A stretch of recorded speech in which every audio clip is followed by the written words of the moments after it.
ದೈವತ್ವ ಅನ್ನತಕ್ಕಂಥ ತಗೊಂಡಿರ್ತಾರೋ ಆ ಜೀವನವೇ ಸಾರ್ಥಕ. ಈ ಮಿಕ್ಕ ಜೀವನ ಎಲ್ಲ ವ್ಯರ್ಥ, ಪಶು ಜೀವನ ಅನ್ನೋದು.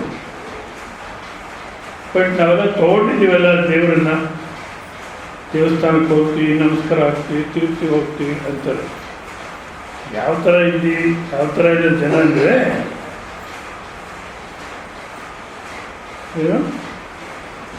ನಂಬಿದನು ಪ್ರಹ್ಲಾದ, ನಂಬದಿದ್ದನು ತಂದೆ, ನಂಬಿ ನಂಬದ ಇಬ್ಬಂದಿ ನೀನು, ತಿಂಬಳದ ನೊಣ ಮಂಕುತಿ ಮಾಡ್ತಾರೆ. ಅಂದರೆ ಪ್ರಹ್ಲಾದ ನಂಬ್ಕೊಂಡಿದ್ದ ಶ್ರೀಮನ್ನಾರಾಯಣನ, ಅವನು ದರ್ಶನ ಆಯಿತು, ಮೋಕ್ಷ ಆಯಿತು. ಅವ್ರ ತಂದೆ ಹಿರಣ್ಯಕ್ಕೆ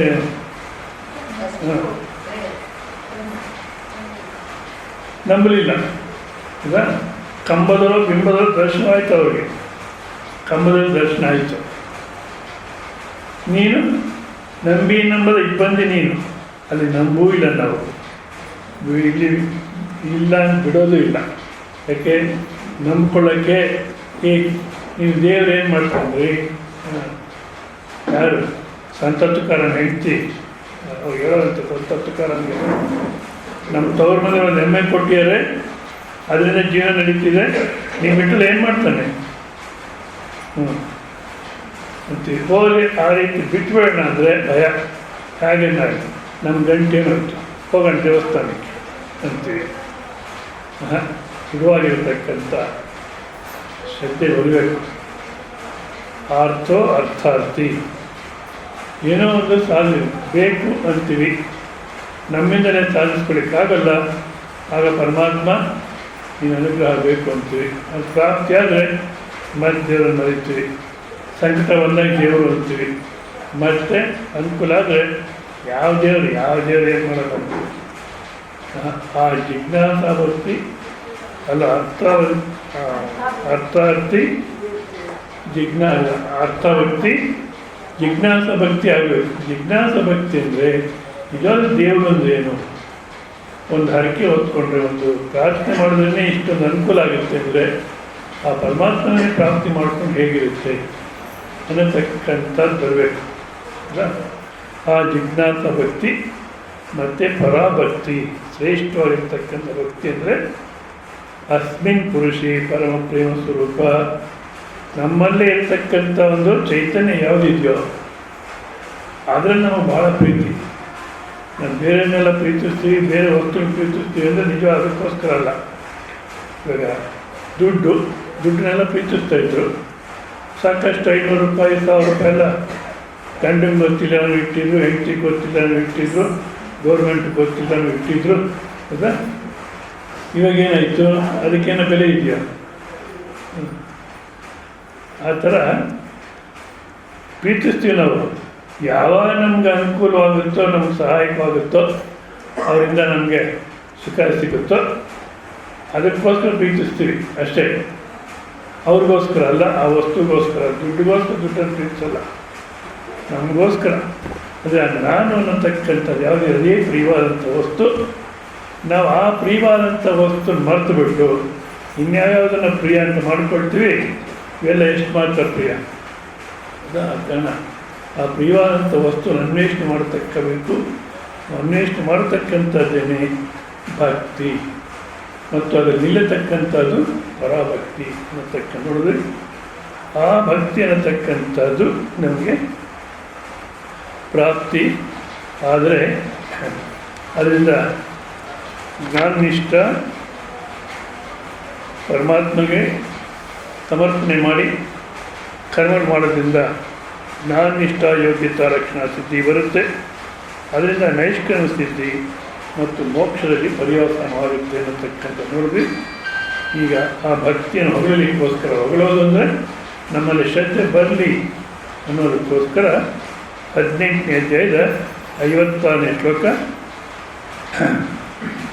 ಓಂ ಶ್ರೀ ಕೃಷ್ಣ ಪರಬ್ರಹ್ಮಣೇ ನಮಃ.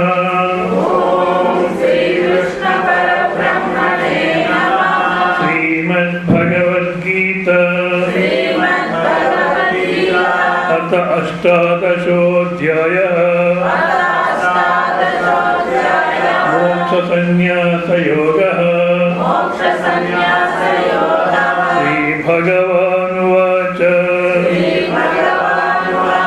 ಸರ್ವಕರ್ಮಾಣ್ಯಪಿ ಸದಾ ಕುರ್ವಾಣೋ ಮಧ್ಯಪಾಶ್ರಯಃ ಮತ್ಪ್ರಸಾದಾದವಾಪ್ನೋತಿ ಶಾಶ್ವತಂ ಪದಮವ್ಯಯಂ ಸರ್ವಕರ್ಮಾಣ್ಯಪಿ ಸದಾ ಕುರ್ವಾಣೋ ಮಧ್ಯಪಾಶ್ರಯಃ ಮತ್ಪ್ರಸಾದಾದವಾಪ್ನೋತಿ ಶಾಶ್ವತಂ ಪದಮವ್ಯಯಂ. ಸರ್ವಕರ್ಮಾಣ್ಯಪಿ, ಇದು ಶಂಕರಾಚಾರ್ಯರು ಪ್ರತಿಷಿದ್ಧಾನ್ಯಪಿ ಅಂತಾರೆ. ಎಲ್ಲ ಕರ್ಮಗಳನ್ನು ಅಂದರೆ ಪ್ರತಿಷಿದ್ಧ ಕರ್ಮಗಳನ್ನು ಕೂಡ ಯಾವ ಶಾಸ್ತ್ರ ಮಾಡಬೇಡ ಅಂತ ಹೇಳುತ್ತೆಯೋ ಅಂಥ ಕರ್ಮಗಳನ್ನು ಮಾಡಿಕೊಂಡಿದ್ದಾನೆ, ಅಂಥವನು ಕೂಡ ಉದ್ಧಾರ ಆಗುತ್ತೆ ಅಂತಾರೆ. ಅದು ಇದನ್ನು ಯಾವ ರೀತಿ ತಗೊಳ್ತಾರೆ ಅಂದರೆ, ಆಗಿದ್ಮೇಲೆ ನಿಷಿದ್ಧ ಕರ್ಮಗಳು ಶಾಸ್ತ್ರ ಯಾವುದನ್ನು ಬೇಡ ಅನ್ನುತ್ತೋ ಅದನ್ನೇ ಮಾಡಿಕೊಂಡಿದ್ರೂ ನಮ್ಗೆ ಮೋಕ್ಷ ಸಿಗುತ್ತೆ ಅನ್ನೋ ಥರ ತಗೊಳ್ತಾರೆ. ಆ ರೀತಿ ಅಲ್ಲ. ಮತ್ತೇನು ಹೇಳ್ತಾರೆ, ಒಂದು ವೇಳೆ ನಿಷಿದ್ಧ ಕರ್ಮಗಳನ್ನೇ ಮಾಡ್ಕೊಂಡಿರೋದಾದರೆ ಅವರಿಗೆ ಉದ್ಧಾರ ಅನ್ನತಕ್ಕದ್ದು ಇಲ್ಲ ಅಂತ 7ನೇ ಅಧ್ಯಾಯದ 15ನೇ ಶ್ಲೋಕದಲ್ಲಿ ನಮಾಂ ದುಷ್ಕೃತಿನೋ ಮೂಢಾಃ ಪ್ರಪದ್ಯಂತೆ ನರಾಧಮಾಃ ಮಾಯಾ ಪ್ರವೃತ್ತಿ ಜ್ಞಾನ ಆಸುರಂಭಾವಮಾಶ್ರಿತ. ಆಸುರಿ ಪ್ರವೃತ್ತಿ ಇರತಕ್ಕಂಥವನು ದುಷ್ಕೃತಿನೋ ಮೂಢಾಃ, ದುಷ್ಕರ್ಮಗಳನ್ನು ಮಾಡ್ತಿರ್ತಕ್ಕಂಥವನು ಆಸುರಿ ಸಂಪತ್ತಿನವನು, ಅವನಿಗೆ ಯಾವತ್ತೂ ಉದ್ಧಾರ ಅನ್ನತಕ್ಕ ಸಾಧ್ಯವಿಲ್ಲ. ಆದರೆ ಇಲ್ಲಿ ಹೇಳ್ತಾರಲ್ಲ ಮತ್ತೆ ಪ್ರತಿಷಿದ್ಧಾನ್ಯಪಿ, ಪ್ರತಿಷಿದ್ಧ ಕರ್ಮಗಳನ್ನು ಕೂಡ ಅಂತ ಅಂದರೆ ಪ್ರತಿಷಿದ್ಧ ಕರ್ಮಗಳನ್ನು ಮಾಡಿಕೊಂಡಿರ್ತಾನೆ. ಯಾವುದೋ ಒಂದು ಪುಣ್ಯವಶಾತ್ ಯಾವುದೋ ಒಂದು ಸಂದರ್ಭದಲ್ಲಿ ಇದು ಪ್ರಯೋಜನ ಇಲ್ಲ, ನನ್ನ ಜೀವನಕ್ಕೆ ಇದು ವ್ಯರ್ಥ ಅನಿಸುತ್ತೆ. ಇವಾಗ ವೇಮನ್ನ ನಿಷಿದ್ಧ ಕರ್ಮದಲ್ಲೇ ಇದ್ದರು. ಮತ್ತು ಯಾರು ಕಾಳಹಸ್ತಿ ಹತ್ರ ಬೇಡ್ರೆ ಕಣ್ಣಪ್ಪ, ಹೌದಾ? ಆದರೂ ಮತ್ತು ಯಾವುದೋ ಒಂದು ಪ್ರಸಂಗದಲ್ಲಿ ಪರಿವರ್ತನೆ ಆಗ್ಬಿಟ್ರು. ಭಗವಾನ್ ಬುದ್ಧನ ಸಂಪ್ರದಾಯದೊಂದು ಪ್ರಸಂಗ ಬರುತ್ತೆ. ಒಂದು ಸಾಧುಗಳು ಒಂದು ಬ್ಯಾಗ್ ತಗಲಾಕೊಂಡು ಓಡಾಡ್ತಿರ್ತಾರೆ. ಇದರಲ್ಲಿ ಆ ರೀತಿ ಇರೋದೇ ಉತ್ತಮ. ನನಗೆ ಏನೇನೋ ಲಗೇಜು, ವಾಟರು, ಅದು ಇದು ಬ್ಯಾಗ್ ತಗಲಾಕೊಂಡು ಓಡಾಡ್ತೀವಿ. ಅದನ್ನು ಯಾರೋ ಒಬ್ಬ ಕಳ್ಳ ನೋಡ್ತಾನೆ. ನೋಡಿ ಏನೋ ಯಾವಾಗಲೂ ತಗಲಾಕೊಂಡಿರ್ತಾರೆ. ಸ್ವಲ್ಪ ಕಾಣ ಕೂತ್ಕೊಂಡಿದ್ದಾರೆ. ಎರಡನೇವರು ಹಿಂದಿನ ಬೆಂಚಲ್ಲಿ, ಯಜಮಾನ್ರೆ ಸ್ವಲ್ಪ ಮುಂದಕ್ಕೆ ಬಂದು ಇಂಥ ಕಡೆ ಬಂದು, ನೀವೇ ಕನ್ನಡಕ್ಕೆ ಹಾಕ್ಕೊಂಡಿದ್ದೀರಲ್ಲ, ಅಲ್ಲ ಕಾಣಲ್ಲ, ನಿಮ್ಮ ಮುಖನೇ ಕಾಣಿಲ್ಲ. ಅಲ್ಲಲ್ಲ, ನಿದ್ದೆ ಮಾಡೋದಲ್ಲ, ನಿದ್ದೆ ಮಾಡೋದು ಅವರು ವಕ್ತ. ಚೆನ್ನಾಗಿ ತಿಳ್ಕೊಳ್ಳಿವಲ್ಲ, ವಕ್ತನ ಹೇಳತಕ್ಕಂಥವ್ರು ಶ್ರೋತ ಕೇಳತಕ್ಕಂಥವ್ರಿಗೆ ರ್ಯಾಪೋರ್ಟ್ ಸಂಬಂಧ ಇರಬೇಕು. ಸಂಬಂಧ ಅಂದರೆ ದುಡ್ಡಿನ ಸಂಬಂಧ ಅಲ್ಲ, ಭಿಕ್ಷಾವಲ್ಲ, ಗೌಣ. ಮತ್ತೇನು ಸಂಬಂಧಪ್ಪ? ಒಬ್ಬರಿಗೊಬ್ಬರಿಗೆ ಕಾಣ್ತಿರ್ಬೇಕು. ಅದರಲ್ಲಿ ಏನು ಹೇಳ್ತಿದ್ದಾರೆ ಒಂದೊಂದು ಶಬ್ದನೂ ಶ್ರವಣ ಮಾಡಬೇಕು, ಒಂದೊಂದು ವಾಕ್ಯನೂ ಶ್ರವಣ ಮಾಡಬೇಕು, ಒಂದೊಂದು ಶಬ್ದದ ಹಿಂಭಾಗದಲ್ಲಿ ಏನು ಅರ್ಥದಿಂದ ಉಪಯೋಗಿಸ್ತಾರೆ ಮತ್ತು ಒಂದೊಂದು ವಾಕ್ಯದ ಅಭಿಪ್ರಾಯ ಏನು, ಎಲ್ಲವನ್ನು ಶ್ರವಣ ಮಾಡೋಕ್ಕೆ ನಮ್ಗೆ ಏಕಾಗ್ರತೆ ಬರಬೇಕು. ವಕ್ತ ಅವ್ರ ಮೇಲೆ ದೃಷ್ಟಿ ಇರಬೇಕು. ಕಾಂಜರ ಎಲ್ಲೋ ಕೂತ್ಕೊಂಡ್ಬಿಟ್ರೆ ಅರ್ಥ ಆಗೋದು ಭಾಳ ಕಷ್ಟ. ಯಾಕೆಂದರೆ ಇದು ಆತ್ಮ ಸ್ವಲ್ಪ ತಗೊಳ್ರಿ ಅಂತ ಕೊಡೋದಾಗಿದ್ದರೆ ಕೊಟ್ಟುಬಿಡೋದಾಗಿತ್ತು. ಆ ರೀತಿ ಸಾಧ್ಯ ಇಲ್ಲ. ಈ ಶಬ್ದದಿಂದ ಹೇಳೋಕ್ಕಾಗಲ್ಲ, ಮತ್ತು ಶಬ್ದದಿಂದಲೇ ತಿಳಿಸ್ಕೊಡ್ಬೇಕು. ಅದಕ್ಕೆ ಭಾಳಷ್ಟು ಏಕಾಗ್ರತೆಯಿಂದ ಕೇಳಿ ಅಂತ ಮುಂದಕ್ಕೆ ಕರೆದ ತಪ್ಪು ತಿಳಿಬೇಡಿ. ಈಗ ಪ್ರತಿಷಿದ್ಧಾನ್ಯಪಿ ಅಂದರೆ ಪ್ರತಿಷಿದ್ಧ ಕರ್ಮಗಳನ್ನು ಕೂಡ ಯಾರಾದರೂ ದುಷ್ಕೃತ್ಯ ನಿಷಿದ್ಧ ಕರ್ಮಗಳನ್ನೇ ಮಾಡ್ಕೊಂಡಿರ್ತಾರೋ ಆಸುರಿ ಸಂಪತ್ತು ಅವ್ರ ಉದ್ಧಾರ ಸಾಧ್ಯ ಇಲ್ಲ. ಮತ್ತು ಯಾರಾದರೆ ನಿಷಿದ್ಧ ಕರ್ಮ ಮಾಡ್ತಿರ್ತಾರೆ, ಯಾವುದೋ ಒಂದು ಪ್ರಸಂಗದಲ್ಲಿ ಪರಿವರ್ತನೆ ಬರುತ್ತವ್ರಿಗೆ. ಅದಕ್ಕೆ ಒಂದು ದೃಷ್ಟಾಂತ ಹೇಳ್ತಿದ್ದೆ. ಭಗವಾನ್ ಬುದ್ಧ ಬುದ್ಧನ ಶಿಷ್ಯ ಒಬ್ಬರು ಈ ಒಂದು ಬ್ಯಾಗ್ ತೆಗೆಲಕ್ಕೆ ಓಡಾಡ್ತಿರ್ತಾರೆ. ಒಬ್ಬ ಕಳ್ಳ ನೋಡ್ತಾನೆ, ಯಾವಾಗಲೂ ಆ ಬ್ಯಾಗ್ ಇಲ್ಲೇ ಇರುತ್ತೆ, ಅದರಲ್ಲೇನೋ ಇರಬೇಕು ಅಂತಾರೆ. ಒಂದು ಸಲ ಸಾಧುನ ಹಿಡಿದು ನಿಲ್ಲಿಸಿ, ಏನಿದೆ ಈ ಬ್ಯಾಗಲ್ಲಿ? ಅಪ್ಪ, ಅದರಲ್ಲಿರೋದಕ್ಕೆ ಬೆಲೆ ಕಟ್ಟೋಕ್ಕಾಗಲ್ಲ, ಅಮೂಲ್ಯವಾದಂಥ ವಸ್ತು ಇದೆ, ಅದಕ್ಕೆ ಇಷ್ಟೊಂದು ಬೆಲೆ ಕಟ್ಟೋಕ್ಕಾಗಲ್ಲ ಅಂತ ಹೇಳ್ತಾರೆ ಆ ಸಾಧುಗಳು. ತಕ್ಷಣ ಚಾಕು ತಗೊಂಡು ಅವ್ರ ಎದೆಗೆ ತಿವಿತಾನೆ, ರಕ್ತ ಬರುತ್ತೆ, ಕೆಳಗೆ ಬಿದ್ದೋಗ್ತಾರೆ. ಆಮೇಲೆ ತಕ್ಷಣ ಬ್ಯಾಗ್ ತೆಗೆದು ನೋಡ್ತಾನೆ, ಅದರಲ್ಲಿ ಪುಟ್ಟ ಪುಟ್ಟ ಪುಸ್ತಕಗಳು, ಭಗವಾನ್ ಬುದ್ಧನ ಉಪದೇಶ ಒಂದು 5-6 ಪುಸ್ತಕ ಇರುತ್ತೆ ಅಷ್ಟೇ. ಅಷ್ಟು ಬಿಟ್ಟು ಇನ್ನೇನಿರಲ್ಲ. ಅವು ಮಾರಿದ್ರೆ ಯಾರು ತೊಗೊಳ್ಳಲ್ಲ. 5 ರೂಪಾಯಿ 2 ರೂಪಾಯಿನೇ ಜಾಸ್ತಿ ಬೆಲೆನೂ ಇಲ್ಲ, ಯಾರು ತೊಗೊಳ್ಳೋದು ಇಲ್ಲ. ಅಯ್ಯೋ, ಇದಕ್ಕೋಸ್ಕರ ನೋಡ್ತಾನೆ ಕೆಳಗೆ ಬಿದ್ದೋಗಿದ್ದಾರೆ ಸಾಧುಗಳು, ಪ್ರಾಣ ಹೋಗಿರ್ತಕ್ಕಂಥ ಸ್ಥಿತಿ. ಎಂಥ ಕೆಲಸ ಮಾಡಿದೆ, ಏನೋ ಅಮೂಲ್ಯವಾಗಿದೆ ಅಂತ ಹೇಳ್ದ, ಅದಕ್ಕೋಸ್ಕರ ನಾನು ಹತ್ಯೆ ಮಾಡಿದೆ. ಚಿ ನನ್ನ ವ್ಯವಹಾರ ಅನ್ನತಕ್ಕಂಥ ಸರಿಯಲ್ಲ. ಏನೂ ಇಲ್ಲ ಇಲ್ಲಿ, ಅಂಥವ್ರನ್ನ ಪಾಪ ಸಾಧುಗಳನ್ನ ಹತ್ಯೆ ಮಾಡಿಬಿಟ್ಟೆ ನಾನು ಅಂತ ತಕ್ಷಣ, ಪಾಪ ಏನೋ ಅಮೂಲ್ಯವಾದ ವಸ್ತು ಇದೆ, ಇಲ್ಲೇನು ಇಲ್ಲವೇ ಇಲ್ಲವಲ್ಲ, ಈ ಚಿಕ್ಕ ಚಿಕ್ಕ ಪುಸ್ತಕಗಳು ಬಿಟ್ಟು ಇನ್ನೇನಿಲ್ಲ. ಅವ್ರ ಸಾಧುಗಳು ಆಶೀರ್ವಾದ ಮಾಡಿ ಹೇಳ್ತಾರೆ, ನೋಡಿ ಅರ್ಥ ಆಗಿದೆ ಅಂದರೆ ಅದು ಪ್ರಾಣ ತೆಗೆದ್ರೂ ಪ್ರಾಣ ಹೋಗತಕ್ಕಂಥ ಸಮಯದಲ್ಲಿ ಎಂಥ ಕೆಲಸ ಮಾಡೋದು ಮೂರ್ಖ ಏನು ಎಗರ್ಲಾಡಲಿಲ್ಲ. ಮತ್ತು ಆಶೀರ್ವಾದ ಮಾಡ್ತಾ ನೋಡು, ಆ ಪುಸ್ತಕಗಳನ್ನ ಓದು, ಆಯಿತಾ? ಕಳ್ತನ ಬಿಟ್ಬಿಡು. ಈಗ ಅದೇ ಭಿಕ್ಷಾ ಪಾತ್ರೆ ಇದೆ, ಅದರಲ್ಲಿ ಭಿಕ್ಷಾ ಪಾತ್ರೆ ಪುಸ್ತಕಗಳಿರುತ್ತೆ, ಆ ಭಿಕ್ಷಾ ಪಾತ್ರೆಯನ್ನು ಭಿಕ್ಷೆ ಎತ್ಕೋ, ಕಳ್ತನ ಬಿಟ್ಬಿಡು, ಭಿಕ್ಷೆ ಎತ್ಕೋ, ಮತ್ತು ಆ ಪುಸ್ತಕಗಳನ್ನ ಓದು. ಅಮೂಲ್ಯವಾದಂಥ ವಸ್ತು ಗೊತ್ತಾಗುತ್ತೆ ನಿಮಗೆ. ಒಂದು ಸಲ ಭಗವಾನ್ ಬುದ್ಧನ ದರ್ಶನ ಮಾಡು, ಜನ್ಮ ಸಾರ್ಥಕವಾಗುತ್ತೆ ಅಂದಾಗ ಪರಿವರ್ತನೆ ಆಗೋಗ್ತಾನೆ. ಕಳ್ತನ ಬಿಟ್ಟು ಅದು ಸಾಧುಗಳು ಹೋಗಿ ಪ್ರಾಣ ಬಿಟ್ಬಿಡ್ತಾರೆ, ಅವ್ರು ಮುಗೀತು. ಇವರು ಕಳ್ತನ ಮಾಡೋದನ್ನು ಬಿಟ್ಟು ಆ ಪುಸ್ತಕಗಳನ್ನು ಅಧ್ಯಯನ ಮಾಡಿ ಮತ್ತೆ ಒಂದು ಸಲ ಭಗವಾನ್ ಬುದ್ಧನ ದರ್ಶನ ಮಾಡಿಕೊಂಡು ಬೌದ್ಧ ಭಿಕ್ಷುವಾಗಿ ಜೀವನ ಮಾಡ್ತಾರೆ. ಅಂದಾಗ ಯಾವುದೋ ಒಂದು ಸಮಯದಲ್ಲಿ ಪರಿವರ್ತನೆ ಇರತಕ್ಕಂಥದ್ದು ಬರುತ್ತೆ. ಅದಕ್ಕೋಸ್ಕರ 9ನೇ ಅಧ್ಯಾಯದಲ್ಲಿ ಅಪಿಚೇಸು ದುರಾಚಾರೋ ಭಜತೆ ಮನನ್ಯವಾಗ್ ಸಾಧರೇವ ಸಮಂತವ್ಯ ಸಮ್ಯಕ್ ವಹಿಸೋತ್ಸಾಹ. ಅಂದರೆ ದುರಾಚಾರಿ ಆಗಿದ್ದು ಮತ್ತು ಪರಮಾತ್ಮನಲ್ಲಿ ಭಕ್ತಿಯನ್ನು ತೆಗೆದು ಬಂದರೆ, ಇಂಥ ಯಾವುದಾದ್ರು ಪ್ರಸಂಗದಲ್ಲಿ ಪುಣ್ಯವಶ ಬಂದರೆ ಅವನು ಕೂಡ ಉದ್ಧಾರ ಆಗ್ತಾನೆ. ಇಷ್ಟು ದಿವಸ ಇದೆಲ್ಲ ಮಾಡಿದ್ನಲ್ಲ, ಮತ್ತು ನನಗೆ ಇನ್ನೇನು ಗತಿ ಅನ್ನತಕ್ಕಂಥ ಭಯಪಡ್ತಕ್ಕಂಥ ಅವಶ್ಯಕತೆ ಇಲ್ಲ. ಆದ ಕಾರಣ ಸರ್ವಕರ್ಮಾಣ್ಯತೆ ಅಂದಾಗ ವರ್ಣಾಶ್ರಮ ಧರ್ಮದ ಪ್ರಕಾರ ಯಾರ್ಯಾರು ಯಾವ್ಯಾವ ಕುಟುಂಬದಲ್ಲಿರ್ತೀಯೋ ಆ ಒಂದು ಆಚಾರ, ಆ ಒಂದು ಕರ್ಮಗಳನ್ನು ಮಾಡಿಕೊಂಡು ಮತ್ತು ಪ್ರಸಿದ್ಧ ಕರ್ಮಗಳು ಮಾಡ್ತಿದ್ರೆ ಪರಿವರ್ತನೆಯಾಗಿ ಸದಾ ಕುರ್ವಾಣ. ಸದಾ ಅಂದ್ರೇನು? ಯಾವೆಲ್ಲ ಒಂದು ಸ್ವಲ್ಪ ದಿವಸ ಮಾಡಿದ್ರೆ ಬಿಟ್ಬಿಟ್ಟು ಈಗಿನ ಕಾಲಕ್ಕೆ ಈ ಸಬ್ಜೆಕ್ಟ್ ಪಬ್ಲಿಕ್ಕಲ್ಲಿ ಹೇಳೋದಲ್ಲ, ಹೇಗೋ ಶುರುವಾಗ್ಬಿಟ್ಟಿದೆ. ಅಂದರೆ ಜಾಸ್ತಿ ರಾಮಕೃಷ್ಣ ಆಶ್ರಮದವರು ಆಶ್ರಮದಲ್ಲೇ ಹೇಳೋರು, ಪಬ್ಲಿಕ್ಕಲ್ಲಿ ಹೇಳ್ತಿರಲಿಲ್ಲ. ಈ ಚಿನ್ಮಯ ಮಿಷನ್ ಬಂದ ಮೇಲೆ ಜಾಸ್ತಿ ಪಬ್ಲಿಕ್ ಹೇಳೋಕ್ಕೆ ಶುರುವಾಗಿತ್ತು. ಉಪನಿಷತ್ತು ಅವೆಲ್ಲ ಒಳ್ಳೆಯದೇ. ಅವ್ರೇನು ಯೋಚನೆ ಮಾಡೋದು, ಚಿನ್ಮಯನಂದರು ಎಲ್ಲರೂ ತಿಳ್ಕೊಳತಕ್ಕಂಥದ್ದು. ಇದು ತಿಳ್ಕೊಂಡು ಉದ್ಧಾರವಾಗ್ತಾರೆ, ಶಾಂತವಾಗಿ ಆನಂದವಾಗಿ ಜೀವನ ಮಾಡ್ತಾರೆ. ಸೊ ಎಲ್ರಿಗೂ ತಿಳಿಸೋಣ ಅಂಥ ಬ್ರಹ್ಮಚಾರಿಗಳನ್ನು ತಯಾರು ಮಾಡಿ ಹೇಳೋಕ್ಕೆ ಶುರು ಮಾಡಿದ್ರು, ಹೌದಾ? ಆದರೆ ಇವಾಗ ಏನಾಗಿದೆ, ಇದು ಎಲ್ಲ ಸಬ್ಜೆಕ್ಟ್ಗಿಂತ ಇದು ಒಂದು ಮಾಮೂಲು ವ್ಯವಹಾರ ಆಗಿಬಿಟ್ಟಿದೆ. ನಾವು ತಿಳ್ಕೋಬೇಕು, ಪರಿವರ್ತನೆ ಆಗಬೇಕು ಅನ್ನತಕ್ಕಂಥದ್ದು ಇಲ್ಲವೇ ಇಲ್ಲ.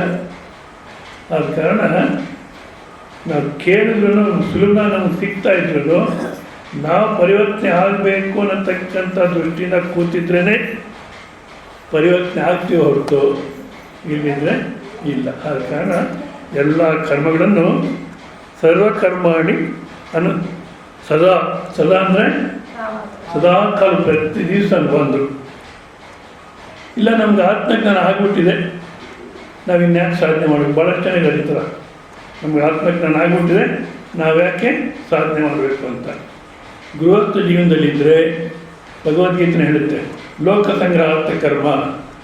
ನಿನಗೆ ಅರ್ಥ ಆಗಿದೆ, ನೀನೇನು ದೇವ್ರ ಪೂಜೆ ಮಾಡೋ ಅವಶ್ಯಕತೆ ಇಲ್ಲ, ಯಾಕೆ ನೀನೇ ದೇವರು, ಅರ್ಥ ಆಗಿಬಿಟ್ಟಿದೆ. ಆದರೆ ಮನೆಗಿರೋರಿಗೆ ನೀನು ಯಾಕೆ ಪೂಜೆ ಬಿಟ್ಟಿದ್ಯಾ ಅಂತ ಗೊತ್ತಾಗಲ್ಲ, ಮಕ್ಕಳು ಮೊಮ್ಮಕ್ಕಳು ಅವ್ರಿಗೆಲ್ಲ, ಹೌದಾ? ಸೊ ಅವರನ್ನು ಕೆಟ್ಟ ದಾರಿಗೆ ಎಳಿತೀಯ. ಅದಕ್ಕೋಸ್ಕರ ಅವ್ರಿಗೆ ಆದರ್ಶವಾಗಿ ಮಾಡ್ತಾ ಇರಬೇಕು ಕರ್ಮಗಳನ್ನು, ಲೋಕ ಸಂಗ್ರಹ ಕರ್ಮ ಅನ್ನತಕ್ಕನ್ನ ಮಾಡ್ತಾ ಇರಬೇಕು. ಮತ್ತು ಸಾಧುಗಳಾದರೆ ಭಿಕ್ಷೆ ಎತ್ಕೋಬೇಕು, ತಿನ್ಕೊಂಡು ಒಂದೂರಲ್ಲಿ ಒಂದು ರಾತ್ರಿಗಿನ ಜಾಸ್ತಿ ಇರಬಾರ್ದು, ಮತ್ತು ತಿರುಗ್ತಿರ್ಬೇಕು. ಒಂದು ವೇಳೆ ಹೇಳೋದಾದರೆ ಧರ್ಮ, ಶುದ್ಧವಾದಂಥ ಕರ್ಮ ಮತ್ತು ಈ ಜ್ಞಾನ ಮಾರ್ಗ, ಇದರಲ್ಲಿ ಜನರಿಗೆ ಪ್ರವೃತ್ತಿ ಇರಬೇಕು, ಅವರು ಅದೇ ಪ್ರವೃತ್ತಿನಲ್ಲೇ ಇರಬೇಕು, ಹೌದಾ? ಈ ರೀತಿ ಸದಾಕಾಲ ಕರ್ಮಗಳನ್ನು ಮಾಡಿಕೊಂಡು ಮದ್ವ್ಯಪಾಶ್ರಯ ಅಹಂ ವಾಸುದೇವ ಈಶ್ವರ ವ್ಯಪಾಶ್ರಯ ವ್ಯಪಾಶ್ರಯಾಣಂ ಯಸ್ಯ ಸ ನನ್ನನ್ನೇ ಆಶ್ರಯಿಸ್ಕೊಂಡಿರ್ತಕ್ಕಂಥವ್ರು, ನನ್ನನ್ನೇ ಈಶ್ವರ ವಾಸುದೇವ, ಈಶ್ವರ ಅಂದರೆ ಕೃಷ್ಣ ಹೇಳ್ತಾನೆ, ನನ್ನನ್ನೇ ಅಂದಾಗ ಈಶ್ವರ ಅಂತ. ಅಲ್ಲ ಕೃಷ್ಣ ಅಂತೀರ, ಆಮೇಲೆ ಈಶ್ವರ ಅಂತೀರ, ವಾಸುದೇವ ಅಂತ. ಕೃಷ್ಣ ಅಂದೇನಪ್ಪ? ಆ ನೀಲಿ ಬಣ್ಣದ ಕೃಷ್ಣ. ಸಾಮಾನ್ಯ ಕೃಷ್ಣ ರಾಮ ಇವರಿಬ್ಬರಿಗೂ ನೀಲಿ ಬಣ್ಣ ಹಾಕಿರ್ತಾರೆ ಚಿತ್ರಗಳಲ್ಲಿ, ಹೌದಾ? ನಿಜವಾದ ಅಂಥ ಮಗು ಹುಟ್ಟು ಮನೆಗೆ ಅಂತ ಇಟ್ಕೊಳ್ಳಿ, ಯಾವುದೋ ಮನೆಗೆ ಅಪರೂಪಕ್ಕೆ ನೀಲಿ ಬಣ್ಣದ ಮಗು ಹುಟ್ಟಿತು, ಅವಾಗ ಏನು ಮಾಡ್ತಾರೆ? ಅಯ್ಯೋ ಯಾಕೆ ಈ ಥರ ಆಗೋಯ್ತು, ಇದೇನು ಬಣ್ಣ ಇದು ಅನ್ನೋ ಒದ್ದಾಟ ಬರುತ್ತೋ ಇಲ್ಲ. ಸರಿ, ನನ್ನಂಥ ಸ್ವಾಮಿಗಳ ಹತ್ರ ಬಂದರೆ ಏನು ಒದ್ದಾಡಬೇಡಿ, ನೀವು ಕೃಷ್ಣ ಹುಟ್ಟಿಯಾನೆ, ರಾಮ ಹುಟ್ಟಿಯಾನೆ ಅಂತೇಳಿ ಸ್ವಲ್ಪ ಸಮಾಧಾನ ಮಾಡ್ಬೋದು. ಆದ್ರೂ ನೀಲಿ ಬಣ್ಣದ ಹುಡುಗ ಹುಟ್ಟಿದ್ರೆ ಜೀವನ ಪರ್ಯಂತ ಗೋಳೆ. ಮತ್ತು ಕೃಷ್ಣ ರಾಮಂಗೆ ಆ ಬಣ್ಣ ಹಾಕಿರಲ್ಲ ಅಂದರೆ ಆ ಬಣ್ಣದಲ್ಲಿ ಇರಲಿಲ್ಲ ಅವರು. ಮತ್ತು ಹಾಕತಕ್ಕಂಥ ಉದ್ದೇಶ ಏನಂದರೆ ವಿಶಾಲವಾಗಿರ್ತಕ್ಕಂಥ ಯಾವುದನ್ನಂದ್ರೂ ನೋಡಿ, ಆಕಾಶ ವಿಶಾಲವಾಗಿದೆ, ನೀಲಿ ಬಣ್ಣವಾಗಿ ಕಾಣುತ್ತೆ. ನಾವು ಮೇಲಕ್ಕೆ ಹೋದ ಆ ಥರ ಇದೆಯಲ್ಲ, ಇಲ್ಲ. ಯಮುನಾ ನದಿ ನೀರು ನೀಲಿ ಬಣ್ಣವಾಗಿ ಕಾಣುತ್ತೆ, ಕೈಗೆ ತೊಗೊಂಡ್ರೆ ಆ ಥರ ನೀಲಿ ಬಣ್ಣ ಇಲ್ಲ. ಸಮುದ್ರದ ನೀರು ನೀಲಿಯಾಗಿ ಕಾಣುತ್ತೆ, ಕೈಗೆ ತೊಗೊಂಡ್ರೆ ನೀಲಿ ಬಣ್ಣ ಇಲ್ಲ. ಯಾಕೆಂದರೆ ವಿಶಾಲವಾಗಿರ್ತಕ್ಕಂಥ ಯಾವುದಾದ್ರೂ ನೀಲಿ ಬಣ್ಣದಲ್ಲಿರುತ್ತೆ. ಈ ಲೌಕಿಕ ಅನುಭವವನ್ನು ತಗೊಂಡು ಕೃಷ್ಣ ವಿಶಾಲವಾದಂಥ ಸ್ವರೂಪ, ಎಲ್ಲನೂ ವ್ಯಾಪಿಸಿರ್ತಕ್ಕಂಥ ಸ್ವರೂಪ. ಕರ್ಷತೀತಿ ಕೃಷ್ಣ, ಯಾವುದೆಲ್ಲವನ್ನು ತಗೊಂಡು ತನ್ನಲ್ಲಿ ಇಟ್ಕೊಳ್ಳುತ್ತೋ ಅದು ಕೃಷ್ಣ. ಅದನ್ನೇ ವಾಸುದೇವ ಅಂದಾಗ ಎಲ್ಲರಲ್ಲೂ ವಾಸ ಮಾಡತಕ್ಕಂಥ ಚೈತನ್ಯ ಸ್ವರೂಪ, ಹೌದಾ? ಮತ್ತು ಅದನ್ನೇ ಈಶ್ವರ ಅಂತಾರೆ. ನಾನು ಹೇಳಿದ್ನಲ್ಲ, ಈ ಜಗತ್ತು ಇಷ್ಟು ನಿಯಮದಲ್ಲಿ ನಡಿಬೇಕಂದ್ರೆ ಯಾರೋ ಪರಿಪಾಲನೆ ಮಾಡತಕ್ಕ ಇರಬೇಕು ಅಂತ. ಆ ನಿರಾಕಾರ ತತ್ವ, ಕೃಷ್ಣ ತತ್ವ ಏನಿದೆಯೋ ಅದನ್ನೇ ಈಶ್ವರ ಅಂತಾರೆ. ಸೊ ನನ್ನನ್ನೇ ಆಶ್ರಯಿಸ್ಕೊಂಡು ಯಾರು ಕರ್ಮಗಳನ್ನು ಮಾಡ್ತಿದ್ದಾರೋ, ನನ್ನನ್ನೇ ಆಶ್ರಯಿಸ್ಕೊಂಡು ಕರ್ಮಗಳನ್ನು ಮಾಡ್ತಿದ್ದಾರೆ ಅಂದರೆ ಇದರಲ್ಲಿ ಪರಮಾತ್ಮನೇ ಮಾಡಿಸ್ತಾ ಇದ್ದಾನೆ. ನಾವು ಸ್ವತಂತ್ರ ಏನು ಮಾಡಲಿಕ್ಕೂ ಆಗಲ್ಲ. ಈ ನಾನು ಅನ್ನತಕ್ಕಂಥ ಅಹಂಕಾರದಿಂದ ನೋಡಿ, ಕೈ ಹೀಗೆ ನೇರ ಮಾಡ್ಬೋದು, ಹೌದಾ? ಹೀಗೆ ಮಡಿಸ್ಬೋದು, ಮತ್ತು ಮೇಲಕ್ಕೆ ಕೆಳಕ್ಕೆ ಆಡಿಸ್ಬೋದು, ಮತ್ತು ಈ ರೀತಿ ರೌಂಡಾಗಿ ತಿರುಗಿಸ್ಬೋದು, ಹೌದಾ? ಇಷ್ಟೆಲ್ಲ ಮಾಡ್ಬೋದು, ಹೌದಾ? ಇಷ್ಟೆಲ್ಲ ಮಾಡತಕ್ಕಂಥ ನೀವು ಈ ಕೈಯನ್ನು ಹಿಂದಕ್ಕೆ ಬಗ್ಸಿ, ನನ್ನ ಕೈಯಲ್ಲ, ನಿಮ್ಮ ಕೈಯಲ್ಲ, ಮತ್ತೆಲ್ಲ ಎದ್ದು ನನ್ನ ಕೈ ಹಾಂ, ನಿಮ್ಮ ಕೈಯನ್ನು ಹಿಂದಕ್ಕೆ ಬಗ್ಸಿ. ಯಾಕಾಗಲ್ಲ? ಇಷ್ಟು ರೀತಿಯಲ್ಲಿ ಆಡಿಸ್ತೀರ. ಇದು ಯಾಕಾಗಲ್ಲ ಅಂದರೆ ಇಷ್ಟಕ್ಕೆ ಅವಕಾಶ ಕೊಟ್ಟೇನು ಪರಮಾತ್ಮ, ಅದಕ್ಕೆ ಆಡಿಸ್ಬೋದು. ಮತ್ತು ಈಗ ಮುಡಿಸ್ಬೇಕಂದ್ರೆ ಸಾಧ್ಯವಿಲ್ಲ. ಅದ ಕಾರಣ ಪರಮಾತ್ಮ ಎಷ್ಟು ಮಾತ್ರ ಅವಕಾಶ ಕೊಟ್ಟು ಆಡಿಸ್ತೀವಿ ನಾವು ಅಷ್ಟು ಆಡ್ತಾ ಇದ್ದೀವಿ. ಆದರೆ ಅದರಲ್ಲಿ ಏನು ಮಾಡಿದ್ದೀವಿ? ನಾನು ಮಾಡ್ತೀನಿ ಅಂತಕ್ಕ ಅಹಂಕಾರ ತೊಗೊಂಡಿದ್ದೀವಿ. ಎಲ್ಲವೂ ಪರಮಾತ್ಮ ಸ್ವರೂಪನೇ. ಪರಮಾತ್ಮನ ಬಿಟ್ಟು ಸ್ವತಂತ್ರ ಯಾವ ವಸ್ತುನೂ ಇಲ್ಲ. ಇನ್ನು ಅರ್ಪಣೆ ಮಾಡಬೇಕು ಅಂದರೆ ನನ್ನಲ್ಲಿದ್ದರೂ ಪರಮಾತ್ಮಲ್ಲಿದ್ದಾಗೆ, ಅಲ್ಲಿದ್ದರೂ ಪರಮಾತ್ಮಲ್ಲಿದ್ದಾಗೆ. ಇನ್ನು ಅರ್ಪಣೆ ಮಾಡೋದು ಅಂದೇನು ಅಂದರೆ ನನ್ನದು ಅನ್ನತಕ್ಕಂಥ ಅಭಿಮಾನ ಬಿಡಬೇಕು, ಮತ್ತು ನಾನು ದಾನ ಧರ್ಮ ಮಾಡಿದ್ದೀನಿ ಅನ್ನೋ ಅಹಂಕಾರ ಬಿಡಬೇಕು. ನನ್ನದು ಅನ್ನತಕ್ಕಂಥ ಅಭಿಮಾನ ಬಿಡಬೇಕು. ನೋಡಿ, ಬರೀ ಕೈ ಇವಾಗ ಚೆನ್ನಾಗಿ ಅರ್ಥ ಆಗುತ್ತೆ. ಇವಾಗಿನ ಪ್ರಸಂಗಗಳೆಲ್ಲ ತೊಗೊಂಡ್ರೆ ಚೆನ್ನಾಗಿ ಅರ್ಥ ಆಗುತ್ತೆ. ಬರೀ ಕೈನಲ್ಲಿ ಬಂದ್ವಿ, ಈ ಜಗತ್ತಿಗೆ ಬರಬೇಕಾದ್ರೆ ಬರೀ ಕೈನಲ್ಲಿ ಬಂದೆ ಅಂತ ನಾನು ಹೇಳ್ತೀನಿ. ನೀವುಗಳು ಅಲ್ಲ ಏನೋ ತೊಗೊಂಬಂದ್ರೆ ಏನೋ ಏನಿಲ್ಲ ಹೌದಾ, ಬರೀ ಕೈನಲ್ಲಿ ಬಂದ್ವಿ. ಮತ್ತೆ ಇಲ್ಲಿ ಹೋಗ್ಬೇಕಾದ್ರೆ ಬರೀ ಕೈ ಹೌದಾ. ಈ ಮಧ್ಯ ನಂದು ನಂದು ಅಂತ ಮಾಡ್ಕೊಂಡಿದ್ದೀವಲ್ಲ, ಇದೆಲ್ಲ ಎಲ್ಲಿಂದ ಬಂತು? ಇದೇ ಪ್ರಪಂಚದಿಂದಲೇ ಸಂಗ್ರಹ ಮಾಡಿಕೊಂಡ್ವಿ. ಈ ಪ್ರಪಂಚ ಯಾರ್ದು? ಪರಮಾತ್ಮಂದೇ ಹೌದಾ. ಅಲ್ಲಿಂದ ನಾನು ಹೇಳಿದ್ನಲ್ಲ, ಬೆಳಗ್ಗೆ ಹೊತ್ತು ವಾಕಿಂಗ್ ಹೋಗ್ತಾರೆ. ವಾಕಿಂಗ್ ಹೋಗಲ್ಲ ಅವ್ರ ಉದ್ದೇಶ. ಕೆಲವರು ವಾಕಿಂಗ್ ಮಾಡ್ತಾರೆ, ಒಳ್ಳೆಯದು, ದಿವಸ ಮಾಡಿ ಆರೋಗ್ಯವಾಗಿರ್ತೀರ. ಕೆಲವರು ವಾಕಿಂಗ್ ಹೋಗೋ ಉದ್ದೇಶ ಅಲ್ಲ, ಆ ಪಕ್ಕದ ಮನೆಗೆ, ಆ ಮನೆಗೆ, ಈ ಮನೆಗೆ ಅವರೆಲ್ಲ ಮಲಗಿರ್ತಾರೆ, ಸೂರ್ಯವಂಶಸ್ಥರು ಎದ್ದಿರಲ್ಲ, ಅಲ್ಲಿ ಹೋಗಿ ಹೂವು ಎಲ್ಲ ಕಿತ್ಕೊಂಡ್ಬರ್ತಾರೆ. ಕಿತ್ಕೊಂಬಂದು ದೇವ್ರಿಗೆ ಕೊಡ್ತಾರೆ ಅಥವಾ ಮನೆಗೆ ತೊಗೊಂಡೋಗ್ತಾರೆ ಹೌದಾ. ಈಗ ಕದ್ದಿರ್ತಕ್ಕಂಥ ಹೂವನ್ನ ದೇವ್ರಿಗೆ ಕೊಡ್ತೀಯ, ಮನೆಗೆ ತೊಗೊಂಡೋಗ್ತೀಯ, ನೀನು ಸ್ವಂತದ್ದು ಅದು. ಅದೇ ರೀತಿ ನಾವು ಈ ಜಗತ್ತಲ್ಲಿ ಕೆಲವು ನಂದು ನಂದು ಅಂತ ಮಾಡಿಟ್ಕೊಂಡಿದ್ದೀವಿ ಹೌದಾ. ಈಗ 500 ರೂಪಾಯಿ, 1000 ರೂಪಾಯಿ ಗಂಡಂಗೆ ಗೊತ್ತಿಲ್ಲ, ಹೆಂಡತಿ ಬಚ್ಚಿಟ್ಟಿದ್ರು, ಹೆಂಡತಿ ಗೊತ್ತಿಲ್ಲ, ಗಂಡಂಗೆ ಬಚ್ಚಿಟ್ಟು, ಎಲ್ಲರೂ ಬಚ್ಚಿಟ್ಕೊಂಡಿದ್ರು ಹೌದಾ. ನಂದು ನಂದು ಅಂತ. ಒಂದು ವೇಳೆ ಕಂಡಿಡ್ಕೊಂಡು ಕೇಳಿದ್ರು ಕೊಡ್ತಿರ್ಲಿಲ್ಲ. ನಾನು ಎಷ್ಟು ಕಷ್ಟಪಟ್ಟು ಕೂಡಿಟ್ಟಿದ್ದೀನಿ, ನೀವು ಕೊಟ್ಬಿಡ್ತೀನೋ. ಲಾಲ್ ಬಹದ್ದೂರ್ ಶಾಸ್ತ್ರಿ ಹೆಂಡತಿ ಆದರೆ ಕೇಳ್ತೀರ ಕೊಟ್ಬಿಟ್ಲು ಅಂತ ಮಹಾನುಭಾವರು. ನಮ್ಮ ಭಾರತ ದೇಶದ ದುರಾದೃಷ್ಟ, ಜಾಸ್ತಿ ದಿವಸ ಇರಲಿಲ್ಲ ಅವ್ರಿಗೆ. ಲಾಲ್ ಬಹದ್ದೂರ್ ಶಾಸ್ತ್ರಿ ಹೆಂಡತಿ ಯಾವಾಗ ಒಂಥರ ಯಾರೋ ಬರ್ತಾನಂತೆ, MP ಎಲೆಕ್ಷನ್ ನಿಂತಿದ್ದೀನಿ, ದುಡ್ಡಿಲ್ಲ ನನ್ನ ಹತ್ರ, ನೀವೇನೋ ಸಹಾಯ ಮಾಡಿ ಅಂತ ಲಾಲ್ ಬಹದ್ದೂರ್ ಶಾಸ್ತ್ರಿ ಹೆಂಡತಿ ಲಾಲ್ ಬಹದ್ದೂರ್ ಶಾಸ್ತ್ರಿ ಅಂತ ಕೇಳ್ತಿರ್ತಾರಂತೆ. ನನ್ನ ಹತ್ರ ಏನಿಲ್ಲಪ್ಪ, ಬಂದು ಸಂಬಳದಲ್ಲೇ ಜೀವನ ಮಾಡ್ತೀನಿ, ನನ್ನ ಹತ್ರ ಏನಿಲ್ಲ. ಆ ರೀತಿ ಇದ್ದರು. ಹೀಗೆ ಕೋಟಿ ಕೋಟಿ ಇರಲಿ. ಅದು ಆ ಮಾತು ಕೇಳಿ ಲಾಲ್ ಬಹದ್ದೂರ್ ಶಾಸ್ತ್ರಿ ಶ್ರೀಮತಿಯರು ಎಷ್ಟು 50-100 ತಂದು ಕೊಡ್ತಾರಂತೆ, ಇದನ್ನು ಉಪಯೋಗಿಸ್ಕೊ ಅಂತೇಳಿ ಅಂತ. ಸರಿಯಪ್ಪ ಕೊಡ್ತಾರೆ, ಉಪಯೋಗಿಸ್ಕೊಂಡು ಕೊಡ್ತಾರೆ. ಆಮೇಲೆ ಲಾಲ್ ಬಹದ್ದೂರ್ ಶಾಸ್ತ್ರಿ ಆ ಶ್ರೀಮತಿಯವ್ರಿಗೆ ಕೇಳ್ತಾರೆ, ಎಲ್ಲಿಂದ ಬಂತು ಅಂತ. ನೀವು ಕೊಡ್ತಿದ್ರಲ್ಲ, ಅದರಲ್ಲಿ ಮಿಕ್ಕಿದ್ದನ್ನು ಹಾಗೆ ಇಟ್ಟಿದ್ದೆ ನಾನು ತಿಂಗಳು, ಇನ್ನು ನಮಗೇನು ಖರ್ಚಿಗೇನು ಬೇಕಿಲ್ಲ, ಅದಕ್ಕೋಸ್ಕರ ಕೊಟ್ಟೆ, ಸಂತೋಷ ಅಂದ್ಬಿಟ್ಟು ಲಾಲ್ ಬಹದ್ದೂರ್ ಶಾಸ್ತ್ರಿ ತಿಂಗಳು ಎಷ್ಟು ಮಿಗುತ್ತೆ ಅಂತ ಕೇಳಿದ್ರು. ಎಷ್ಟು, ಒಂದು 10 ರೂಪಾಯಿ 15 ರೂಪಾಯಿ ಮಿಗುತ್ತೆ ಅಂದಾಗ ಮತ್ತೆ ಕಾಂಗ್ರೆಸ್ ಪಾರ್ಟಿ ಲೆಟ್ರ್ ಬರೆದು ನನಗೆ 50 ರೂಪಾಯಿ ಸಂಬಳ ಬರ್ತಿತ್ತಂತೆ, 15 ರೂಪಾಯಿ ಮಿಗುತ್ತೆ ಅಂದರೆ 35 ಸಂಬಳ ಕೊಡಿ ಸಾಕು ಅಂದಂತೆ. ಈ ನಾವೆಲ್ಲ ಅಷ್ಟೊಂದು ಮೂರ್ಖರೇನು, ಭಾಳ ಬುದ್ಧಿವಂತರು ಎಲ್ಲ. ನಂದು ನಂದು ಇಟ್ಕೊಂಡಿದ್ವಿ. ಇವಾಗ ಅವರು ಬದಲಾಯಿಸ್ಕೊಳ್ಳಿ, ಇಲ್ಲ ಅಂದ್ರೆ ಅದೆಲ್ಲ ಹೋಗುತ್ತೆ ಅಂದರು. ಇವಾಗ ಏನಾಯಿತು, ನಂದು ಅನ್ನೋದಕ್ಕೇನೋ ಬೆಲೆ ಇದೆಯೋ? ಗೌರ್ಮೆಂಟು ನಿಶ್ಚಯ ನನ್ನೆಲ್ಲ ಹೋಗುತ್ತೆ. ಇದು ವಿತ್ತೇಂದ್ರ ಪಾಲಾದ್ವಯಂ, ನಮ್ಮ ಭೌತಿಕ ಸಂಪತ್ತು ಏನಿದೆಯೋ ಇದಕ್ಕೆ ರಾಜಭಾಯ ಇದ್ದೇ ಇದೆ. ಅಂದಾಗಿ ನಂದು ನಂದು ಅನ್ನತಕ್ಕಂಥ ಭಾವನೆ ಏನಿದೆಯೋ ಇದನ್ನು ಬಿಟ್ಟರೆ ಆಗ ಅದು ಸಮರ್ಪಣೆ ಆಗುತ್ತೆ, ಪರಮಾತ್ಮಗೆ ಅರ್ಪಣೆ ಆಗುತ್ತೆ. ನಂದು ಅನ್ನತಕ್ಕ ಬಿಡಬೇಕು, ಮತ್ತು ನಾನು ನಾನು ಸಮರ್ಪಣೆ ಮಾಡಿದ್ದೀನಿ, ನಾನು ದಾನ ಮಾಡಿದ್ದೀನಿ ಅಂತಕ್ಕ ಅಹಂಕಾರನ ಬಿಡಬೇಕು. ಬಿಟ್ಟರೆ ಆಗ ಅದು ಎಲ್ಲಿದ್ದು ಇಷ್ಟು ಪರಮಾತ್ಮಂದೇ. ಸೊ ಯಾರಾದರೆ ಈ ರೀತಿ ಸಮರ್ಪಣಾ ಭಾವದಿಂದ ನನ್ನನ್ನೇ ಆಶ್ರಯಿಸಿಕೊಂಡು